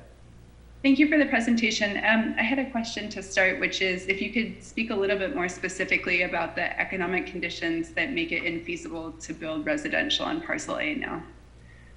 Yeah, I'll take that. The cost of construction has gone up dramatically. And so we've seen costs of lumber, of steel, of wood, of carpet, all the materials. And so they've gone up dramatically, and rents haven't kept pace. And so if you look at the cost to build relative to the rents, the returns would be basically close to zero to build this project. And we've seen that because Avalon Bay, they have much experience as anyone in the real world building apartments. They dropped out. We took a look at it. We couldn't figure out how to make sense of it. And so I understand that you'd love to have the approved plan for a build, but we just can't afford to build it. And so I guess with the comparison being a parking garage, then can you speak about how the parking garage makes more financial sense? Well, we have to have parking somewhere. And as we mentioned before, parcel A that garage has to serve not just the life science, but it has to serve the rest of the public market. We have obligations, contractual obligations to an REA to provide 330 spaces for the owners of the office tower condo. We have demand from Urban, Guitar Center, from the food hall. And right now those are being partially served by the surface lot on parcel A. And so that's where they're parked. So if we take that away, we have to put the parking somewhere. Thank you. Thank you, Commissioner Chief. Any other questions from the commissioner? Okay, I have one that maybe Dorothy can answer. The parking structure seems to have a lot of nice green penetrations or perforations on all sides but the Shellmount Street side, which is a very highly public side. Can you tell me why there's no planting areas on the western side of the parking garage? Are you asking regarding planting or regarding art? Planting. That would be Sarah. Sarah from Yeah. Yeah, no problem. I can speak to that. And HDR, yeah. And HDR as well. Maybe one just clarification. At the streetscape level, there's proposed to be a trellis that would protrude out from the structure itself and create a canopy. So it frames the entry to the parking structure at the street level, helps to create a place where we're proposing some larger streetscape furnishings. So there is a softening and planting at that first level along the whole extent of the parking garage.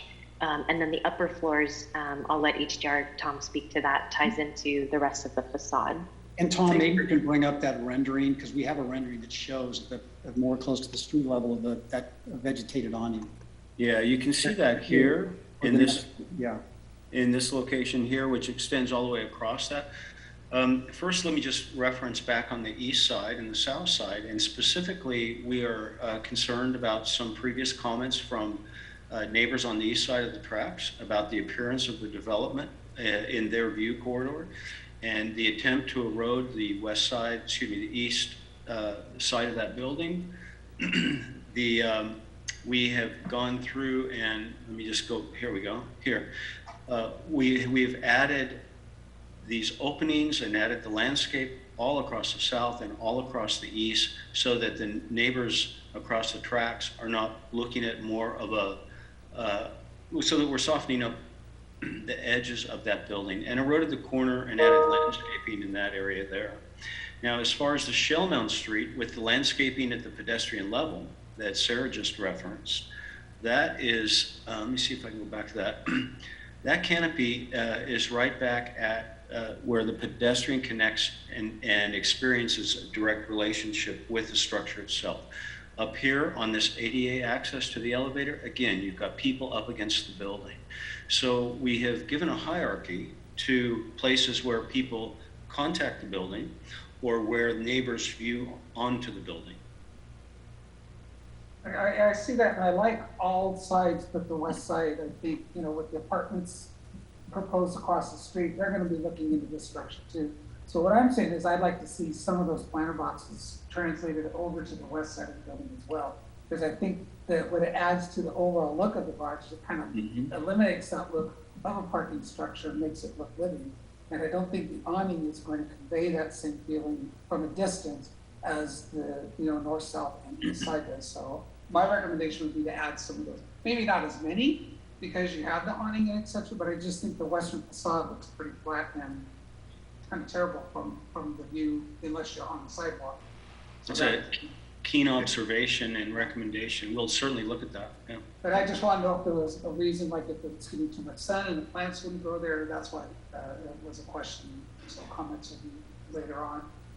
We'll take a look at it for sure. Okay.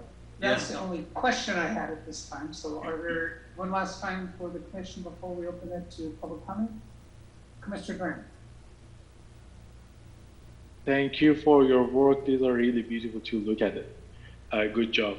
My question is there any reason that you're separating the affordable houses as units to another building and not mixing with the previous units? That's one of my questions. I'm not sure. You see mixing it with the previous units that have been built? So, yes. Well, we already have affordable units in those other buildings. Okay, but putting all of the outdoor units in one place, historically doesn't sound good for the building and area and for the tenants in that building. Is there any way that you can kind of mix them more? Well, part of the problem with that is that those units, we partnered with Avalon Bay to build those other units and then sold those parcels to Avalon Bay. So they own those other parcels now. Okay, I see. And my other question is, I see you have an amenity in parcel B. Is this for public use or private use? Right now, it's envisioned to be amenities for the tenants of the public market. We felt that we have sizable areas for community enjoyment, with Christie Park, with the breezeway that we have between the high rise and the brick building, which we will be improving substantially over the next year, with the area just to the south of where Urban is today, with the plaza at the base of the stairs. So we think there's a lot of good areas that the community can enjoy. Okay, perfect. And the last question is, I think it's kind of the same as the other questions about the parcel A, the parking. Is there any way that on the Shellman Street side add some more housing units?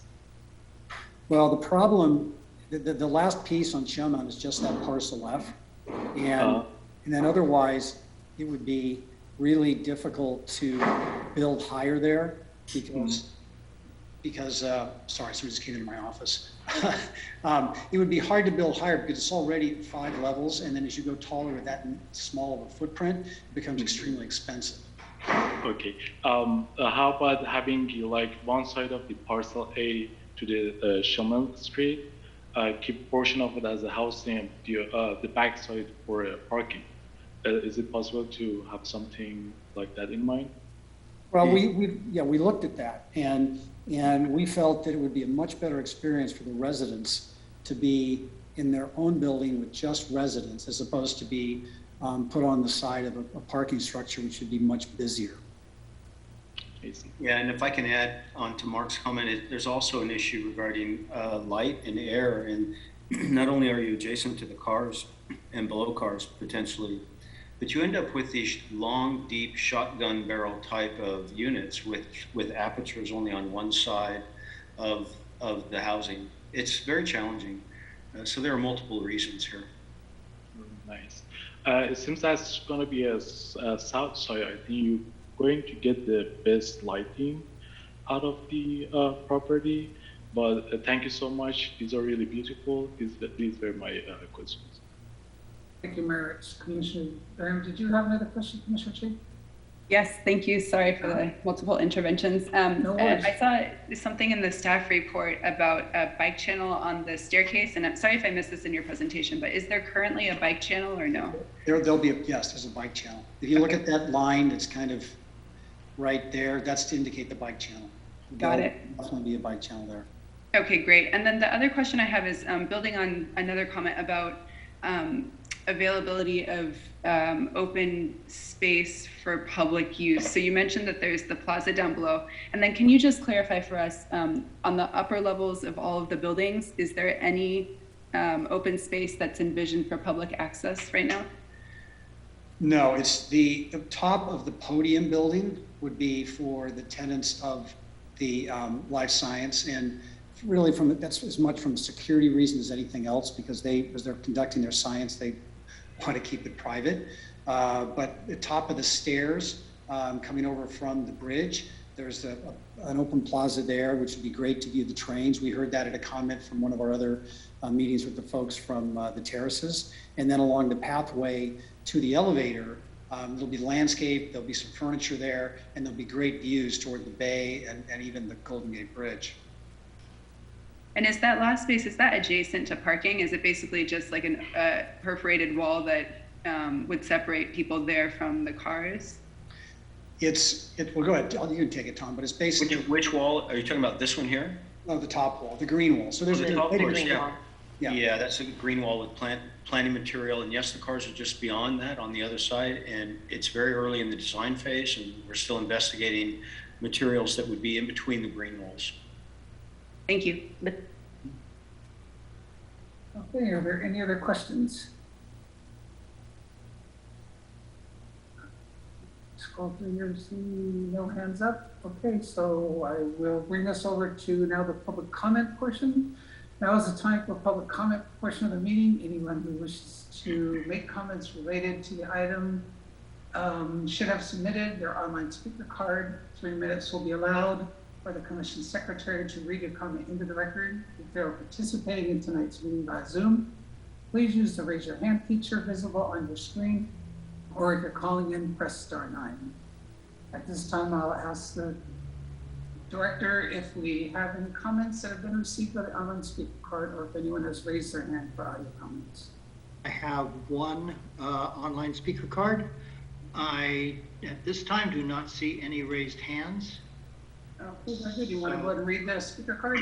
Yes, I will go ahead and read the speaker card. And by the way, you're going to have to excuse me if I disappear for a moment because my Zoom keeps crashing and I have to keep rebooting. But hopefully that won't happen while I'm reading this card.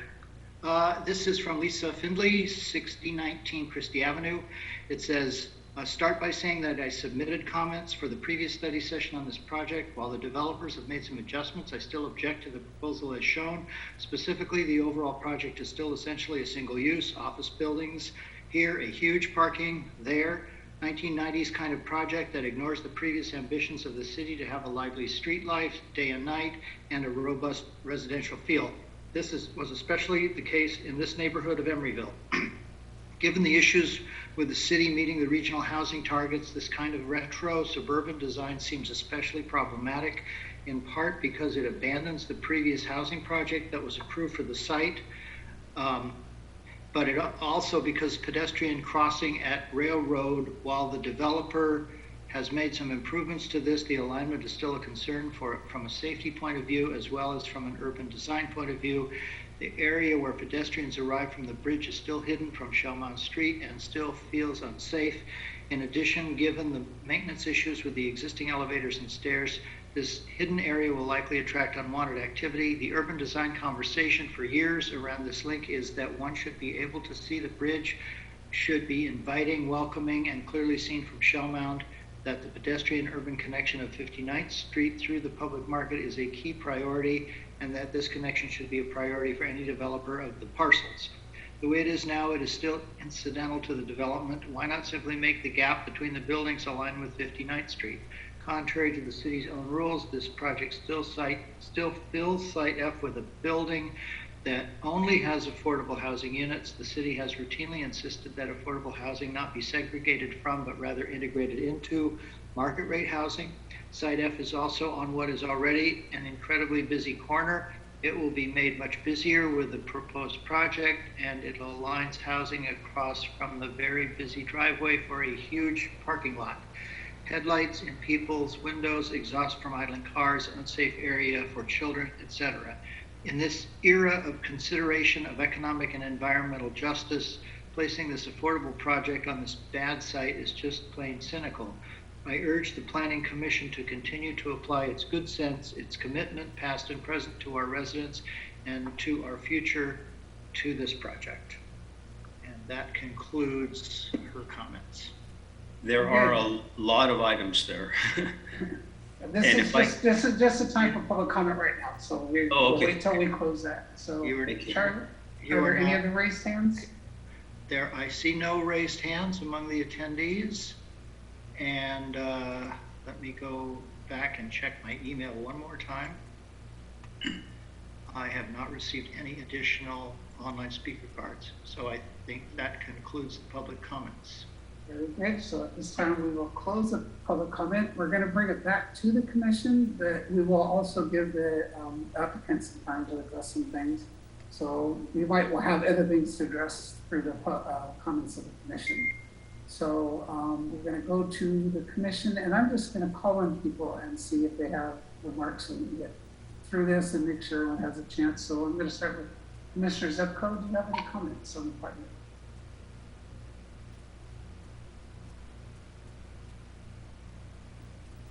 Hello, Commissioner Zepko.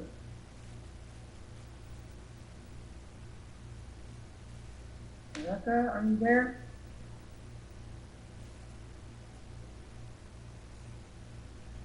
Okay, I'm going to move from Commissioner Zepko, but I would like to know she is still in attendance on the meeting. Commissioner Dram. Yes. I have a couple of comments.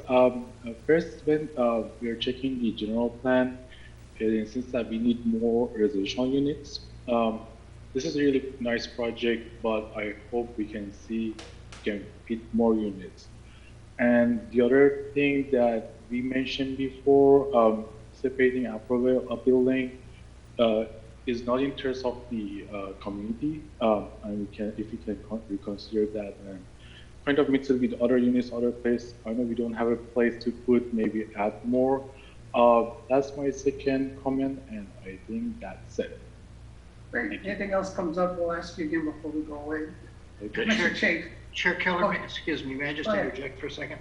At some point during the commission's deliberations, I think it might be appropriate for Miru to put the discussion questions on the screen for you all to refer to. Yeah, I'm going to want that. I want to hear overall projects opinions first, then we'll address the specific items. So, all right, Commissioner thank you. Yeah, I'll let you know. Thank you, Chair Keller.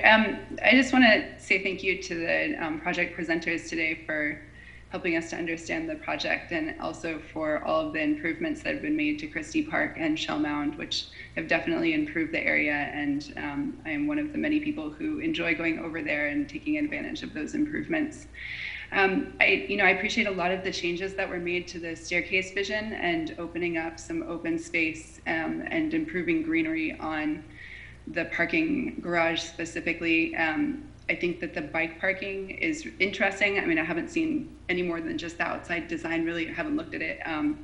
But in theory, I think I like that it places bike parking in a visible place. And I would hope that the connectivity would work to draw people to use their bikes and take advantage of that parking area.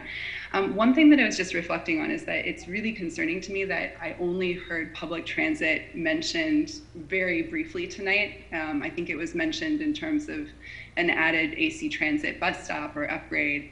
And this is an extremely transit-rich area. It's, you know, it's a place that's literally surrounded and bisected by transit routes. And I think that that needs to be taken into account more. I'm just gonna be really blunt. I have a really, really hard time seeing a massive parking structure in a place where there was supposed to be housing. It just really doesn't sit well with me. And I know the housing has to go, the parking has to go somewhere, but it's very, very difficult for this to sit well with me, especially given our prior conversations tonight. You know, I think it was mentioned that Oxford Properties takes a long-term view in creating exceptional spaces. To me and to the city of Emeryville, as expressed in the climate action plan, personal transportation by personal vehicle in cars does not have a place like this in the future of Emeryville. It cannot and it will not. And so I think we just need to reconcile that with the shorter term need for parking that's been expressed tonight and contractual obligations. I don't know how to do that, but it's, I think it's something that needs to be dealt with more. So I'll stop there right now. Thanks, Commissioner Keller. Sure, you can come back if you need to. Commissioner Simons. Excellent. Well, thank you, Chair Keller, and thank you for all those people who spoke tonight about this project. I think this is really hard. I know many of us on the planning commission, many people who live in Emeryville, many people who wish they lived in Emeryville, are all ready for us to see a lot more apartments, a lot fewer cars. And at some point, our planning commission and planning commission across the Bay Area have to say no more. I think this is one thing that this case keeps coming up for me is that, you know, building this project right now locks us into 50 or 100 years of a big parking garage, a big biotech building, and a very, very small number of affordable, a number of affordable units. It would be a real shame if in 6 months, 1 year, 2 years, 5 years, we actually manage to bend the cost curve on housing, and suddenly a bunch of projects that were not financially viable, some suddenly are. And you know, this is not the only presentation we've gotten this year where the developer says that we'd love to do housing, but we just can't. And I have to imagine that there are entrepreneurs and academics and engineers and union workers all thinking incredibly hard about how to make that happen, how to bring the costs down. And I hate to remove opportunities to build housing in places like this forever, because it's all, you know, with our commute crisis or climate, crisis or our air quality goals, we have to get people out of their cars close to work. So I think, like other commissioners, I feel very conflicted about this. Thank you. All right, thank you very much. I keep looking for more commissioners because it doesn't seem like enough, but I forgot we have 2 that are recused. So I guess I'm the last to come in. I want to echo the sentiments of basically the commission that losing the 167 housing units does not sit well with me. Part of making this a mixed use and viable community as a community for people that live here as well that work here is more housing. The city needs more housing. We still haven't fulfilled our regional housing requirements. So that's really hard. And to have such a massive parking garage front and center, especially coming into the project from the south side, is not something that makes me happy. I don't know how to mitigate that or fix that. I kind of leave that up to the intelligence of developers and their planners. So that being said, I understand what everyone is saying about the affordable housing being mixed in. That was one of the caveats I really pushed for in the Sherman-Williams project, is that they be integrated. But I do have to remind us all that we have 4 specific affordable housing only units in Emeryville. we have Estrella, we have the Ambassador, we have the one at 3900 that's been approved but not started. We also have the senior housing at Avalon. So it's not uncommon. And because the buildings throughout the complex don't have supportive units for affordable housing, like after school programs or mental health programs, I understand that this is the only place that we can put it, and I'm glad we're putting in affordable housing and not 20 market rate housing. That's the other option, is that they could do a market rate housing there, and I would rather see affordable housing than market rate housing. So understanding the constraints of everything. As far as the life science buildings go, I appreciate what you've done in terms of your architecture and your planning. I think those work fine and work great. I'm appreciative of the fact that you did put some retail at the base across from public market. I know that again is hard to occupy and fill, but I think you need to have some spaces to tie it into the rest of the complex. I'm very, very pleased with the bike parking. I think that is probably one of the better features that you've come up with.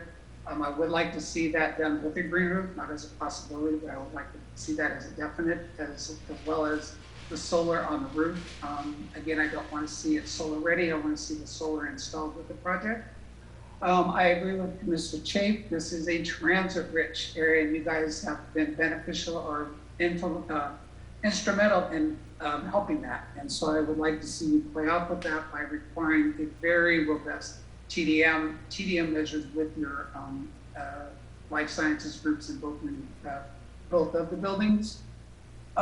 So, you know, we, Mark and Ulf, we had a discussion with maybe looking at a collaborative project or a property swap that maybe there were 50-50 wanting to build a life sciences building but having to do housing. That maybe an opportunity to add housing is to partner with 5850, share your parcel with their parcel and create a higher structure of housing there that would bring in, because what we've done is what you're planning is total in the marketplace will be 499 housing units, and it was planned for 674. So we are hitting a deficit with that, all things considered. So, you know, if you could at least come back with us saying that you've explored that opportunity and, you know, looked at maybe the possibility of partnering and creating more housing on the area of parcel F, increasing that parcel use. Because I'm sure the owners of 5850 would love to figure out a way to do housing because they don't want to do it in the building that they have. So, you know, I think they're kind of desperate to look for an out on that, and I think that could help them and help us. So, and then talking about, you know, the pedestrian bridge, this is something that's near and dear to my heart. And in looking at this plan and what was from the apartment, this current plan is, I feel very minorly, if any, different in terms of visibility and safety than what was coming through the apartment. And when you look on the east side, both the ways, whether you come down the tower, wrapping around the corners, or you come through the Warren Development Transit building, those places are not visible at all. So I think this particular staircase is probably more visible than either option you have on the eastern side. And I think the way it activates the pedestrian plaza and it integrates with the bicycle parking. And about the concerns of the elevators, I think because the current elevators are owned and managed by the city, you have a lot less ability to keep those clean. These elevators are going to be part of a commercially owned project. They're going to be owned by the developer and the owner of the property. So I think these elevators are going to be kept better. And the positioning, having the elevator come down right at Shellmount Street rather than being back along the railroad is going to in itself create a much more safer and cleaner environment. So I think this is actually improving upon what we have for sure. And I certainly don't feel that it's any worse than the access points or visibility on the east side of the. And I think, you know, coming over and seeing this, I think we're going to be able to see the Golden Gate Bridge and potentially the eastern span of the Bay Bridge. So I think we're going to have some nice vantage points from there. So, you know, it's certainly not what I want to see in terms of housing. It's certainly not what I want to see in terms of the parking garage. I'm not a fan of parking structures. So I think, you know, we need to look at that, but understanding the viability, and I really appreciate Commissioner Simon's remarks that this is the rest of our lives. What we build here, everyone here, we're going to live with this the rest of our lives. And is it going to really enhance our community? And the thing I think about is I've been on the commission a while now, and both these parcels are still empty, still full of cars, and still undeveloped. So do we want to continue and wait another 5-10 years until housing is viable before we build anything? Because I've lived here 20 years, and next to the park is a piece of property that I call the hole in the ground, because it has been in that state for 20 years. And to tell you the truth, I'm sick and tired of looking at it. So I'm almost to the point where is something better than nothing? And can we work out something to where we get something that's beneficial, even though it's not ideal and perfect? I don't know. But what I'm seeing is certainly better than here, is certainly better than what I see out the window when I look down at this property. So work together, maybe come up with some ideas to increase the housing. It may not be where the parking grows, we may be separate the parking structure there. But I think this is a study session, so work it out and possibly see what we can come back with. And so that's pretty much all my comments at the time. And I'd like to open it up and see if there are any more comments from the commissioners.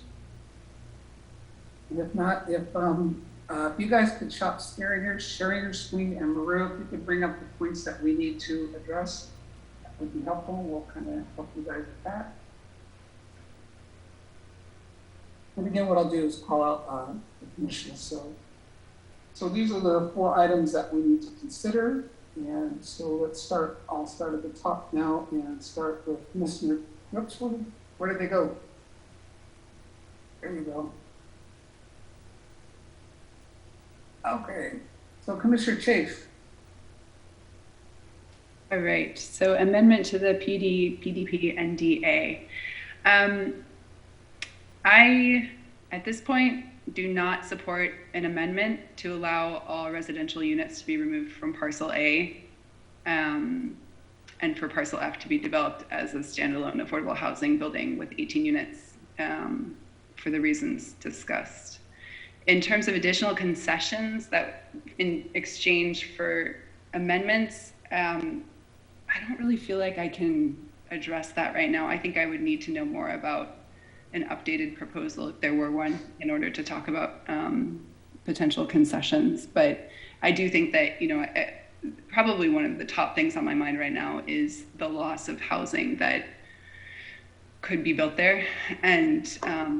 And so I think that the exchange should make sure that, as Commissioner Simon said, some of the people that would love to live in Emeryville, that will be closer to their jobs by living in Emeryville, that will be commuting less by living in Emeryville and having that possibility of taking advantage of all of these great amenities, that would be high on my list, trying to make that happen.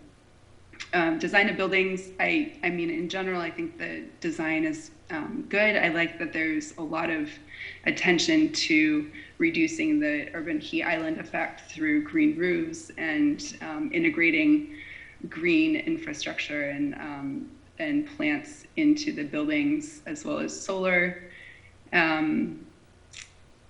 See, I don't really have much more to say on that right now. The staircase, I think it's an improvement, and I'm really glad to see that there is a bike channel on it. I would, if the design stays similar to what we saw today, I think maximizing the use and the different potentials for use at that juncture at the top of the staircase where it intersects with the bridge would be really good.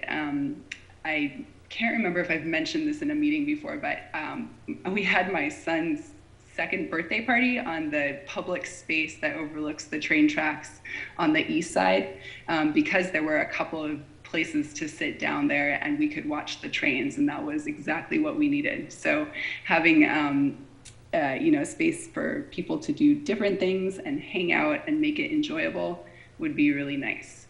Other issues, I think I'll stop there for now. Thanks. Very good, thank you. Commissioner Durham. Okay, for the first question, I think we can tweak the program a little bit and fit more housing. That would be perfect. The design of the buildings are beautiful. I think it's going to be a added value for the community. And for question 3, design of the stair looks nice and no other issues. We discussed about the other Thank you. Very good, thank you. Commissioner Simon. Excellent. Well, thanks so much, Chair Keller, to the other commissioners for all of their comments. So along question one, I don't support third-party amendment when the developer is here tonight purchased this property whenever that happened. Part of that purchase was committing to deliver the city of Emeryville, actually here, 674 housing units. And I think it's really important that the developer follows through on that commitment. I don't think there are really additional concessions because producing housing in the city of Emeryville is by far my top priority. Number two, design the buildings. I actually like the design a lot. The staircase, like the connection to the east side of Emeryville over the train tracks. I think that's something that we're getting better at, which is great. I think the the staircase bridge are fine, although really we're going to be shuttling a few people back and forth. They're 6 from 9 to 5. You have to see what's being proposed on both sides of the bridge. And I have no other issues to. Yeah, thank you. Very good, thank you so much. And Commissioner Zupko.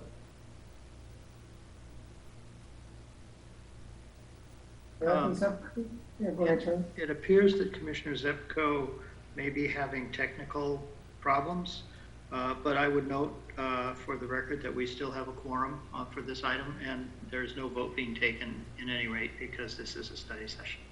Okay.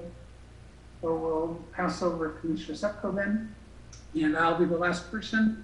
So the amendment, I do have an issue with the housing loss. It is a significant loss.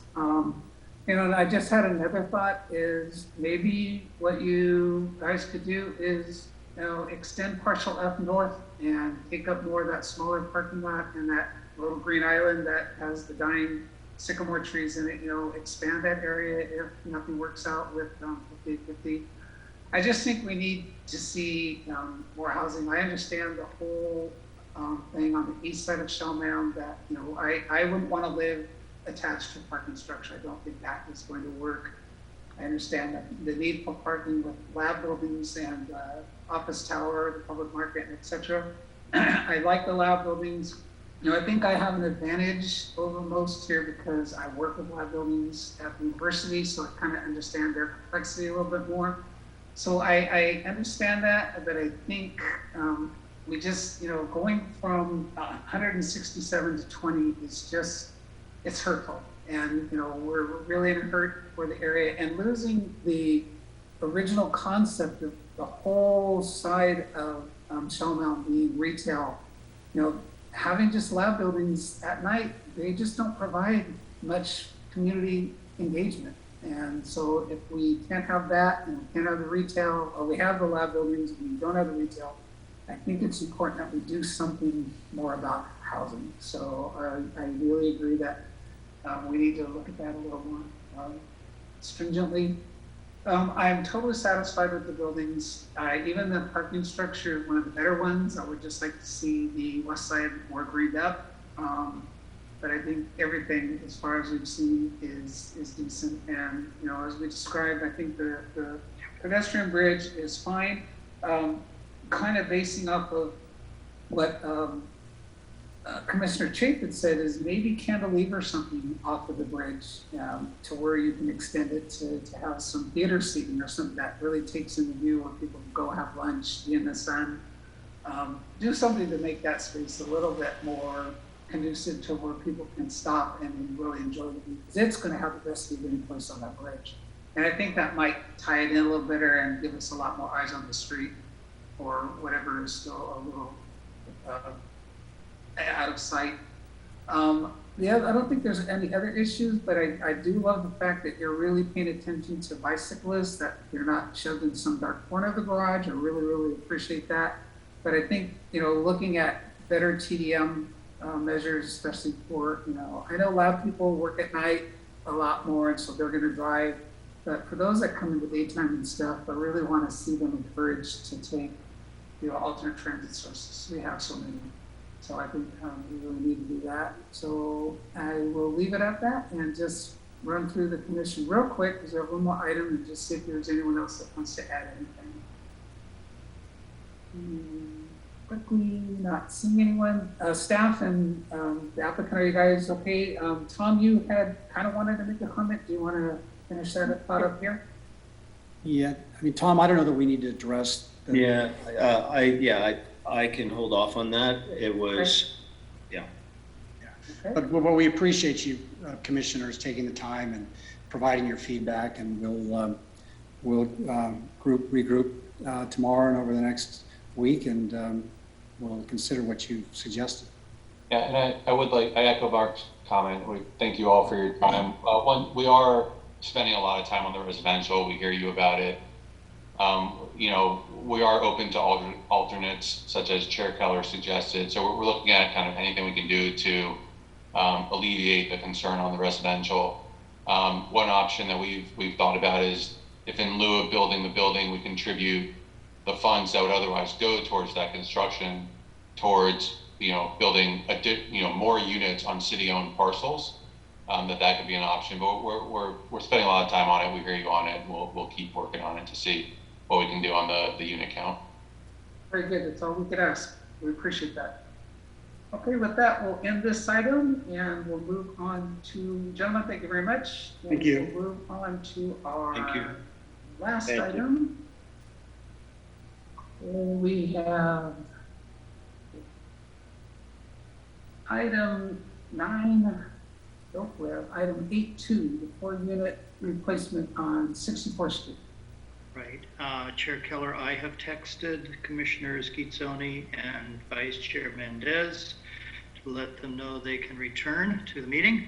So while they're doing that, shall we take a break? I can use the restroom. I don't know about the restroom, but shall we take a 5-10 minute break?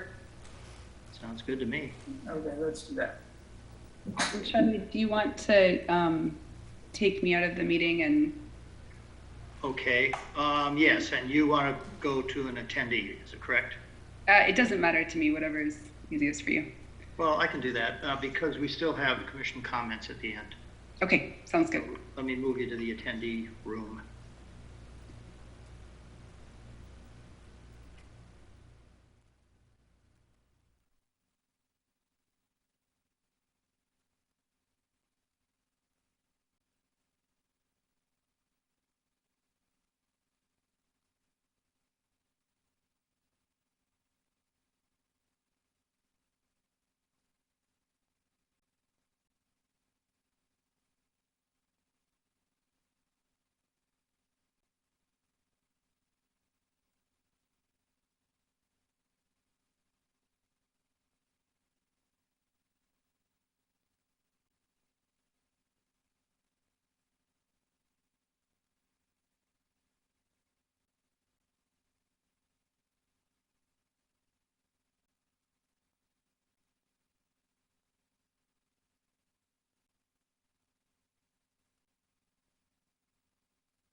Charlie Navarro is doing this one, right? That is correct. And Navarro, are you there? There they are. So Commissioner Graham, are you in? And he might still be away, so we'll give him a few more minutes.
Maybe give him just one more minute. If he doesn't come back at 4 minutes after, we'll go ahead and start.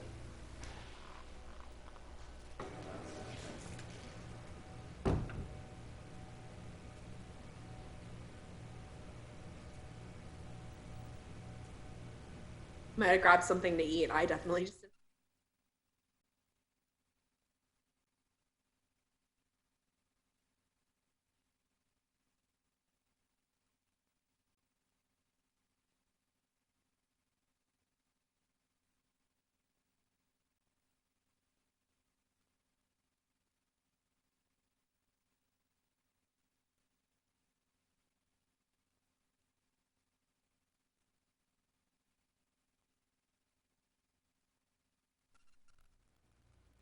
As long as we have a quorum, yeah. Yeah, it looks like we have 3, 4, looks like there are 5 of us here. So we'll go ahead and restart and hopefully Commissioner Graham will be back shortly. So Navarro, you can go ahead with the item with the staff report for us. Yes, I am ready here. Let me share my screen.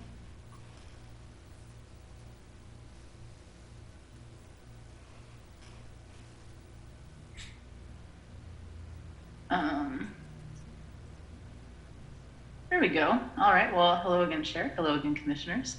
And I wanted to thank the applicant for wading through this item being put to the last one on the agenda this evening. So tonight I'll be presenting on 1271 64th Street, which is the consideration of a conditional use and design review proposal to construct 4 new units and demolish 4 existing units at a site that was previously approved to add additional floor area to an existing 4-unit residential building. So here's the area that we're talking about. 64th Street's right in the middle there, and here's the project site on the south side of 64th Street, very close to the item I had earlier this night, which was just across the street. So for background, back in 2016, the Planning Commission approved application for the expansion of an existing 2-story building into a 3-story building, which would maintain the existing 4 units in that building, but increase 2 of the units into 3-bedroom sizes. So they were all 2-bedroom units, and it went from 2 2-bedroom units to 2 3-bedroom units, to a mix of 2 2-bedroom and 2 3-bedroom units.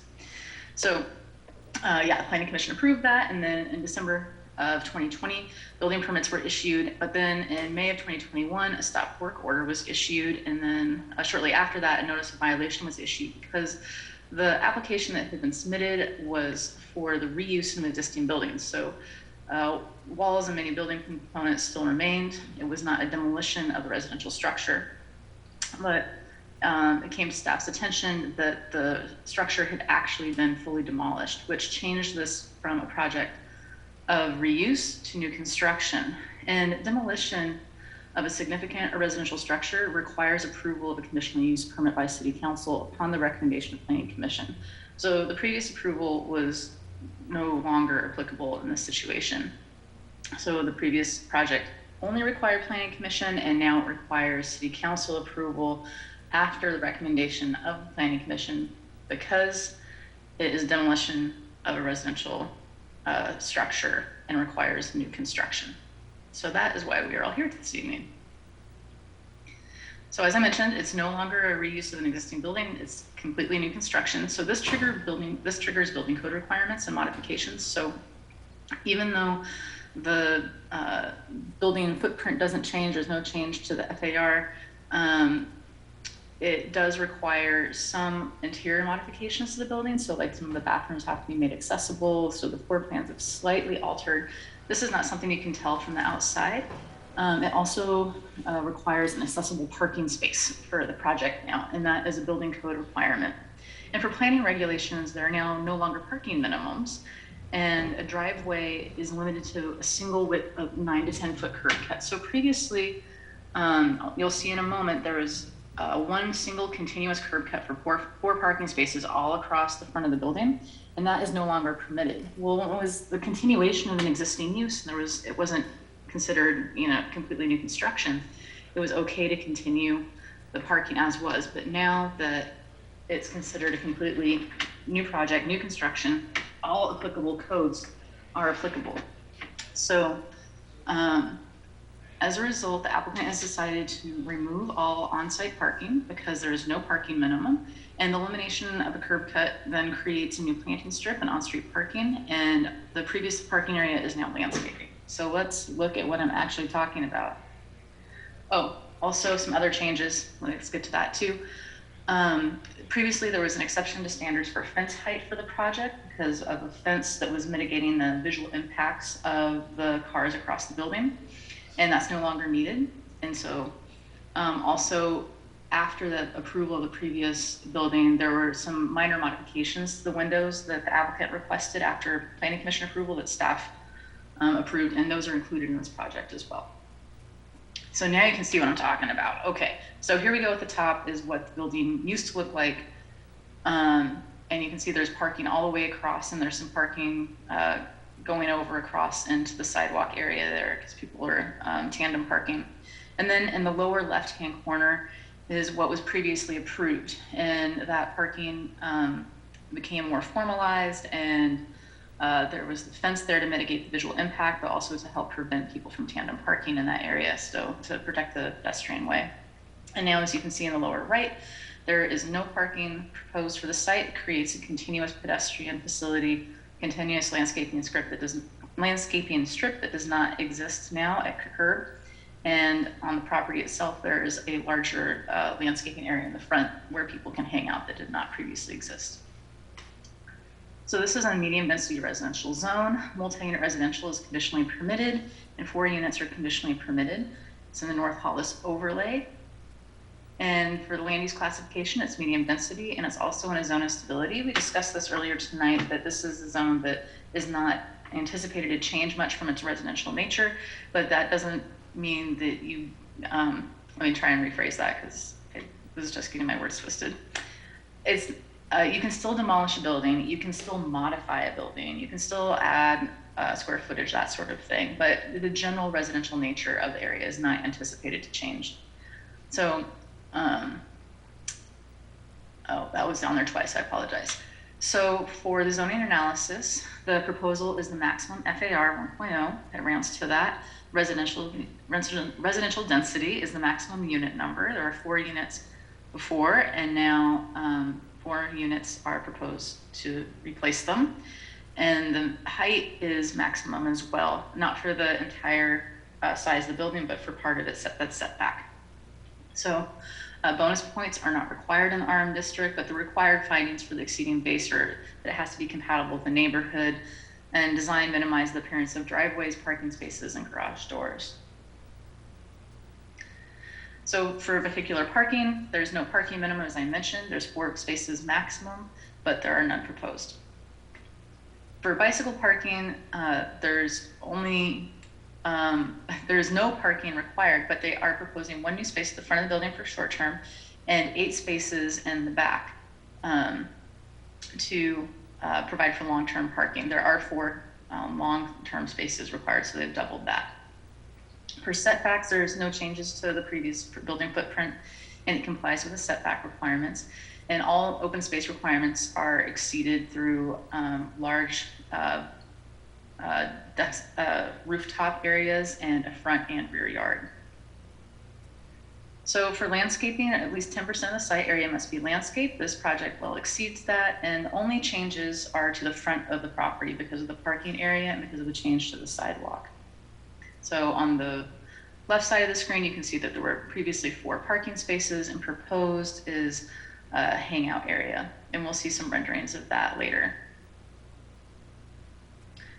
So the ground floor plans, the ground floor plans. It must be towards the end of the meeting tonight. I apologize. They are basically the same, but with these small changes to the bathrooms to make them accessible. So the floor plan has changed slightly. You cannot tell from the exterior of the building that there's any interior modifications to this. And then the second floor, it's the same floor plan, and same for the 3rd floor. And what you can see there on the right hand side, there are large roof decks for the upper units. So what was previously approved is in the upper left of this slide, and what is proposed is at the bottom right of the slide. So as I mentioned, the building itself, aside from the fact that it's been completely demolished and now needs to be completely rebuilt, there's nothing significantly different about this building at all from what was previously done. It's from the exterior, all you can tell is the windows. And then of course the biggest change visually would be the use of the front yard and the landscaping strip there. And then here we have another rendering, same thing. The upper left is what was previously approved, the lower right is what's proposed. You might be wondering what that gigantic pole is there. It's representing the utility pole. I should also mention that a street tree is planned for this, but the applicant did not include it in the rendering because it would block the view of the building for the rendering. And then here are the side views of the project. And there's no changes here except for the windows. So you can see the windows are a slightly different color than before.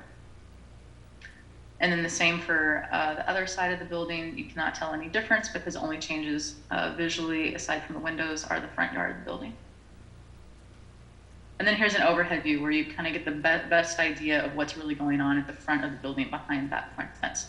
So those 4 parking places will be no more. And then there's a large play area and gathering area that can be used. There is a tree in the front area closer to the building that was previously approved. That's to remain. You can't see it well in this rendering also because again, the applicant was trying not to block the view of the building itself.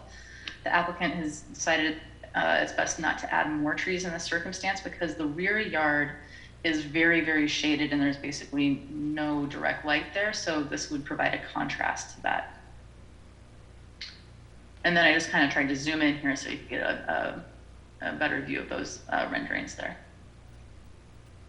So for conditional use permit, the staff has found that the findings can be made that is consistent with the general plan, that the character and design of proposed uses are compatible with the neighborhood. Sorry, I didn't mean to fast forward. That the proposed use is compatible with utilities, and the proposed amendment contributes to the general well-being of the community, and the proposed use complies with the planning regulations. So for demolition of residential structures, the applicant will provide at least the same number of dwelling units as demolished. So 4 units have been demolished and 4 units proposed to replace those. The replacement structure would feature design quality that is high or higher than the structure to be demolished. The structure that was demolished was the previous building. And so this is compatible and increases some of the unit sizes, and it would not be material detrimental to the housing in the area. So the project also needs to be compatible with the surrounding neighbor for scale, for development bonus, and the proposed project is designed to minimize the appearance of off-street parking facilities. Well, there are no off-street parking facilities, so success there. For design review findings, it is consistent with the urban design goals and general plan, and it conforms to design guidelines, and it's a quality and design that's compatible with and will not adversely affect the surrounding area. As I mentioned, the design of the building itself was previously approved by the Planning Commission and found these findings to be made in the past. Recommendation of staff is to recommend approval to the City Council. I am available for any questions, and the applicant is here as well tonight and has a presentation, can provide more details about the status of the building and what happened and the direction they're hoping to move forward with. All right, very good. Thank you, Navarre. So at this time, we shall open it up for questions. Again, I'll probably just call on people so we make sure we get through them all. So starting at the bottom, Commissioner Simons, any questions for Navarre? No questions from me. Okay, thank you. Vice Chair Mendez. I'm just curious, Navarre, was there a reason why the entire structure was demolished?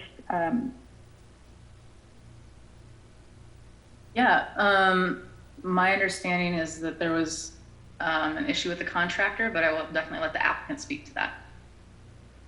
Okay, thank you. Other than that, I don't have any other questions. Okay, thank you. Commissioner Vernon. Sorry, I missed the first part. I was in a longer break, I think. When I checked this site, I see the construction was going already, but now we are doing a review. Just want to know why this is happening. Right, that's correct. So I probably didn't make that part as clear as I could have in the presentation. So the project was previously approved to be a modification of an existing building, and that received approval from Planning Commission and building permits. And permits were underway and everything was going along for a new construction or for modifications to the existing building, which was largely gutting the building and then modifying it. However, the contract of keeping some of the existing building, which was what was approved, actually demolished the entire building instead. And so that's why we're here tonight, because they did not receive approval to demolish the building. They did not receive approval to demolish and rebuild residential structures. And the demolition of residential structures in Emeryville, like our application earlier tonight, across the street at 1271, where they have the demolition of the 2 units and building 2 new units. Anytime there's a demolition of residential units, it requires City Council approval upon the recommendation of Planning Commission tonight, because basically they did work that was not permitted under their previous planning approval. So the last approval was not going to end here, correct? It was on a stop. I couldn't hear what you said, I'm sorry. So the previous approval, we call it like previous approval, was not never come to the public hearing, right? To hearing like. It did. The previous project, which was. No, I'm talking about this project. So when you said there was an approval before, it was on the staff level, correct? Navarre, let me try to. Okay, No, so it was Commissioner. So what was approved is we approved them to tear down most of the structure. They were supposed to leave some stud walls. So it was actually going to be a renovation, but the contractor demolished the whole building by misunderstanding. And then they started construction of a new building when it was brought to the city's attention. And so the building red tagged it because it was illegally demolished. So they stopped the project. So now it has to come back to us because it is a demolition and we can't approve it. We can only suggest city council either approve it or not. And city council has the final say. I see. So we are, great. So we already reviewed the design before in here. Okay. Thank you so much. Thank you, Chair. It's confusing, and I only have a better understanding because I get the pre-meeting with Charlie and with the attorney before this meeting, so I got the full lowdown on it. So I figured I could help get that through. So yeah, it was great. Thank you. Let me see. So Commissioner Mendez, or Vice Chair Mendez already asked you. Okay, so Commissioner Gitzoni? I have no questions, thanks. Okay, and because I had that pre-meeting, I'm pretty well versed, so I don't have any questions. But Charlie, was there some clarification you wanted to make, or are you okay? No, I just disappeared for a few minutes because I had to reboot again. But I'm back. Okay, very good. So at this point, we can bring up the applicant and hear what they can tell us. Okay, we have, oh, you know what?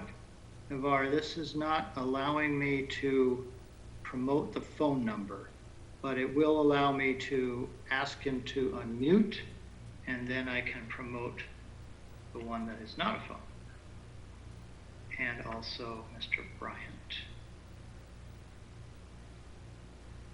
Oh. Okay, I think they're all here.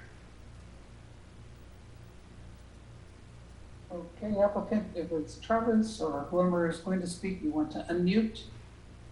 Let us know if you need to share your screen. There we go. Trying to figure out how to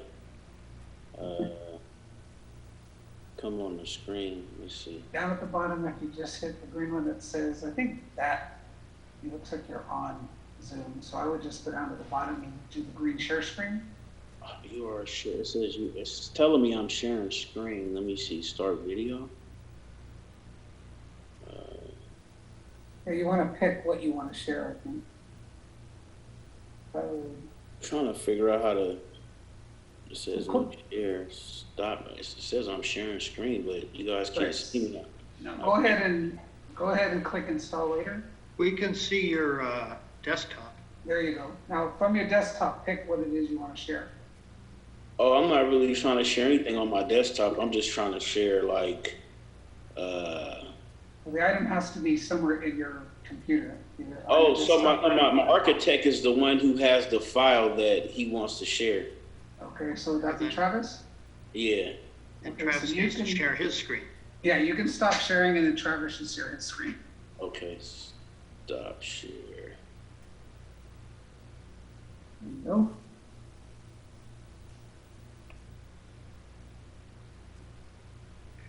There we go. Perfect.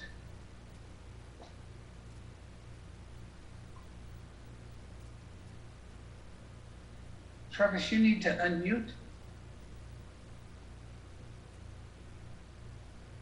I believe that Travis is here both via a computer and via a cell phone. The cell phone number went away. Oh, maybe that's the problem. Yeah, could be. Let me take a look.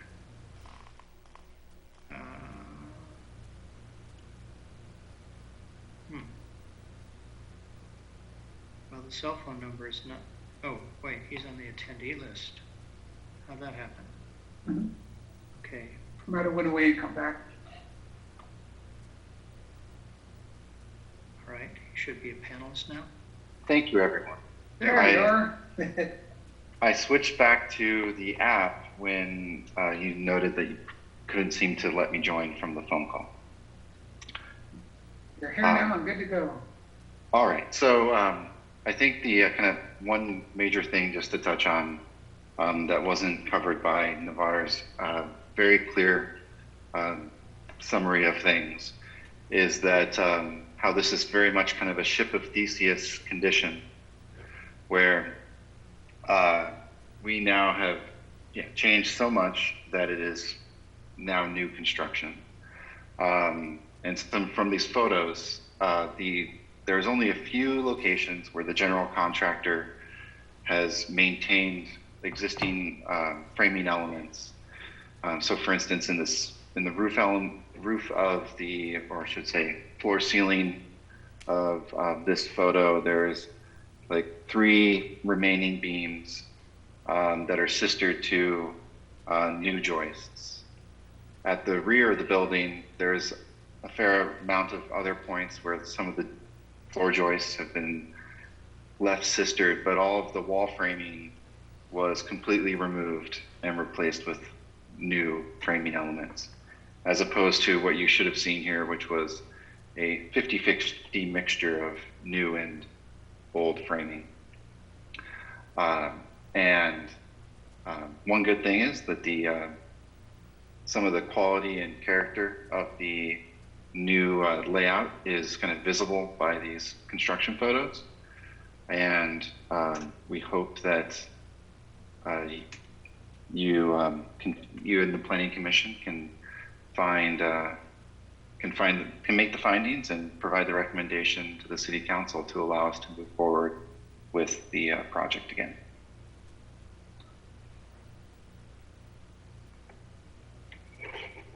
And I think that's it. I don't really necessarily need to add too much, other than I can very much answer questions. Okay, very well. Is there any questions of the applicant by the commission? Vice Chair Mendez, any questions?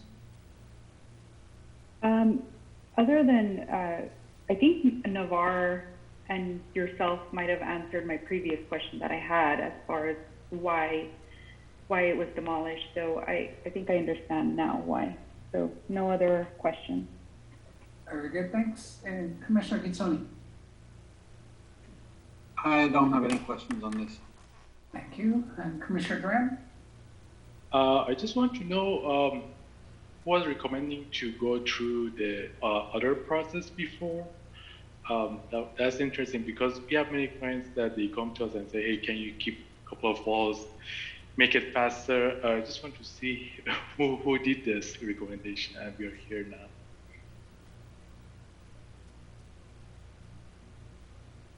So Travis, I think the question is how is it that the contractor ended up tearing down the building, and brought us to this point? I can answer that. Okay. This is our key. So basically, the plans got approved. The contractor pulled the plans. He had the plans, and for whatever reason, he took it upon himself to basically put me in this situation. He tore it down. I can only speculate why he did it. I have my own theories and ideas, but he's not really saying why he did it, because now he understands he's kind of possibly in the hot seat for doing this and putting me, through this process all over again. But basically, it's something he took upon himself to do, because the plans didn't say do that in any way, shape, or form. So, normally I do owner builder. This is my first time hiring a contractor, and this is really a horrible experience, to be honest with you. But luckily he's licensed, and luckily he's insured and bonded. So, Yeah, it seems like it's not a lot then. Does that answer your question, Commissioner Durham? Good answer, thank you. Anything else? Okay, Commissioner Simons? Nothing to add other than that the applicant's mistakenly for people to get access to the full bathroom. So waiting for the people in Emeryville. So excited about that. Thank you. Okay. And Commissioner Zupko? Maybe we should put Erica on text. Oh, there she is. Oh, now she's gone again. I might need to communicate with her through text.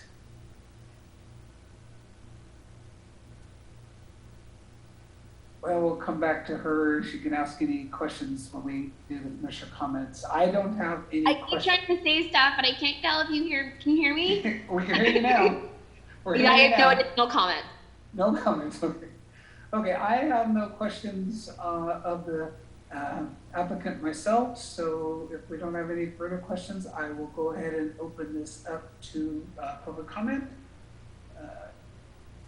Director Bryant, do you have any speaker cards or any raised hands for this item? Oh boy, did we lose Charlie now too?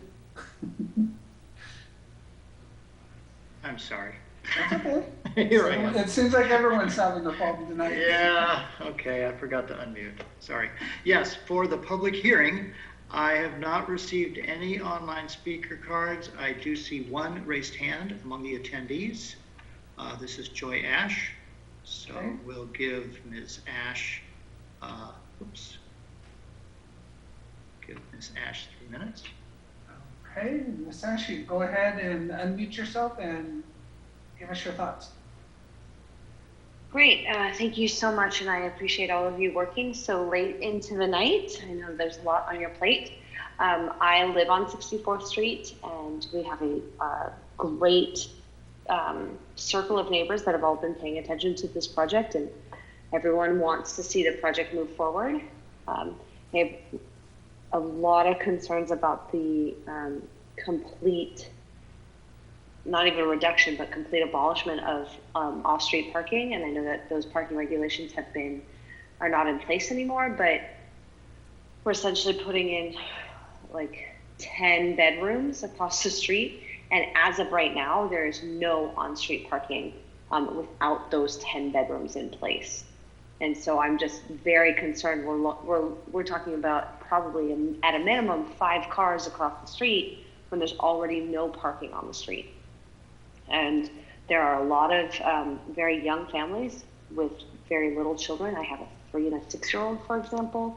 My neighbors have 3 kids. My other neighbors have 2 kids. Like there's probably at least a dozen children under the age of 10 on the street. And so to park, a block or 2 away to walk to your house when it's dark, it's not safe. It's not reliable. It's definitely not convenient. So to add, like I said, a minimum of at least 4, if not 6 cars to a very busy street, to me is very, very concerning. And in my opinion, completely unacceptable. And I know that I speak for many people who live on the street. We have all spoken about this project in great detail. So that is my only concern. I mean, I have some concerns about both, 8.1 and 8.2 happening at the same time. Our street's going to be very loud and very busy with construction in the next couple of years. So there's those concerns as well. But above anything else, it's the parking issues that our street is looking at, with so many units on our street, and then adding, like I said, 10 bedrooms is a big concern. Okay, is that all you have? That is it. Thank you. Okay, very good. Thank you for your comments. And is there anything else, Charlie? I do not see any more raised hands. Let me go double check my email. I do not have any additional online speaker cards. Okay, you don't want to put Ms. Ash back to... Yes, I will do that. Thank you so much. Okay, having no more public comments known, we will close the public comment period and bring it back to the commission. We'll start with Commissioner Zepko. Do you have any comments or added questions? No additional questions from you, thanks. No comments? Okay, nope. Thank you. Commissioner Simons? Nothing? Nothing for me. Okay. Commissioner Graham? No comments. And Vice Chair Mendez? Nothing for me, thank you. Okay. I just want to make a comment about the parking, because during our pre-meeting with Director Bryant and our city attorney, I also expressed some concern about the parking, because we did have 4 stalls at one time. But the city leadership, the city council has determined that we no longer have parking minimums, so it's not an issue we can address with this. within the guidelines of the city to allow that. The nice thing is there's two partial benefits is we are going to get 2 on-street parking places that didn't exist. And it's also going to be safer for children because we are not going to have any curb cuts and no cars coming across the sidewalk to get into this development. We're going to have a curb and some plantings. So as that may be, as a commission, we can't require them to add parking to this when the city ordinances don't require it. So it's not a factor that we can use to determine approval or not of this project. But it was a concern of my own as well. So that being what it is, the way I look at this is what's happened is what's happened. In the long run, looking at what has been built, I see a lot more seismic bracing in the building there than there might have been had they not torn down the house. And overall, I think it's going to be the exact same thing we approved, but just fully new construction. And in the long run, I think that's kind of a win. So I think we're getting, apples to apples here, and they just kind of, there was a mistake made and we're correcting that now. So if there are no more questions or comments, I would like to entertain a motion on this item. And this is a motion to recommend to City Council either denial or approval of the project. So if we vote for it, it's to approve it, to move it to City Council, correct? That's correct. Okay. If I can have a motion towards that?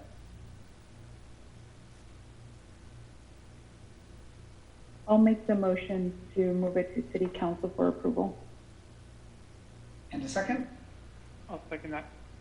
Great, thank you much. All right, Roll call. Motion by Vice Chair Mendez and seconded by Commissioner Simons. On the motion, Commissioner Chafe is recused. Commissioner Graham? Aye. Commissioner Gizzoni? Aye. Commissioner Simons? Aye. Commissioner Zepko? Aye. Vice Chair Mendez? Aye. And Chair Keller? Aye. 6 ayes, the motion is approved. We will forward your recommendation to the City Council. Thank you. Thank you very much, and thank you, the applicant, for sticking with us so long. It was a good outcome for you, at least, and now you can get moving again. Hopefully, the City Council approves it, but hopefully it'll get on their agenda pretty quickly. Exactly. It was good to see you guys again as well. Good luck. Thank you. Okay, Charlie, we'll on to the last item, which is commissioner comments. And I have none myself. Commissioner Mendez, any comments? I have none. Okay, Commissioner Simons. No comment. Commissioner Bittoni. No comments here. Commissioner Graham. No comments for me. Thank You you. have a smile on your face. You must be looking forward to going home. And Commissioner Zepko. Nothing for me. Oh, very good. Okay, well, I just have a expression of appreciation for you all hanging in here past 10:30. And I guess we'll see you in the second Thursday of December. And That's right. with that, I will adjourn the meeting at 10:38. Thank you all. Thank you.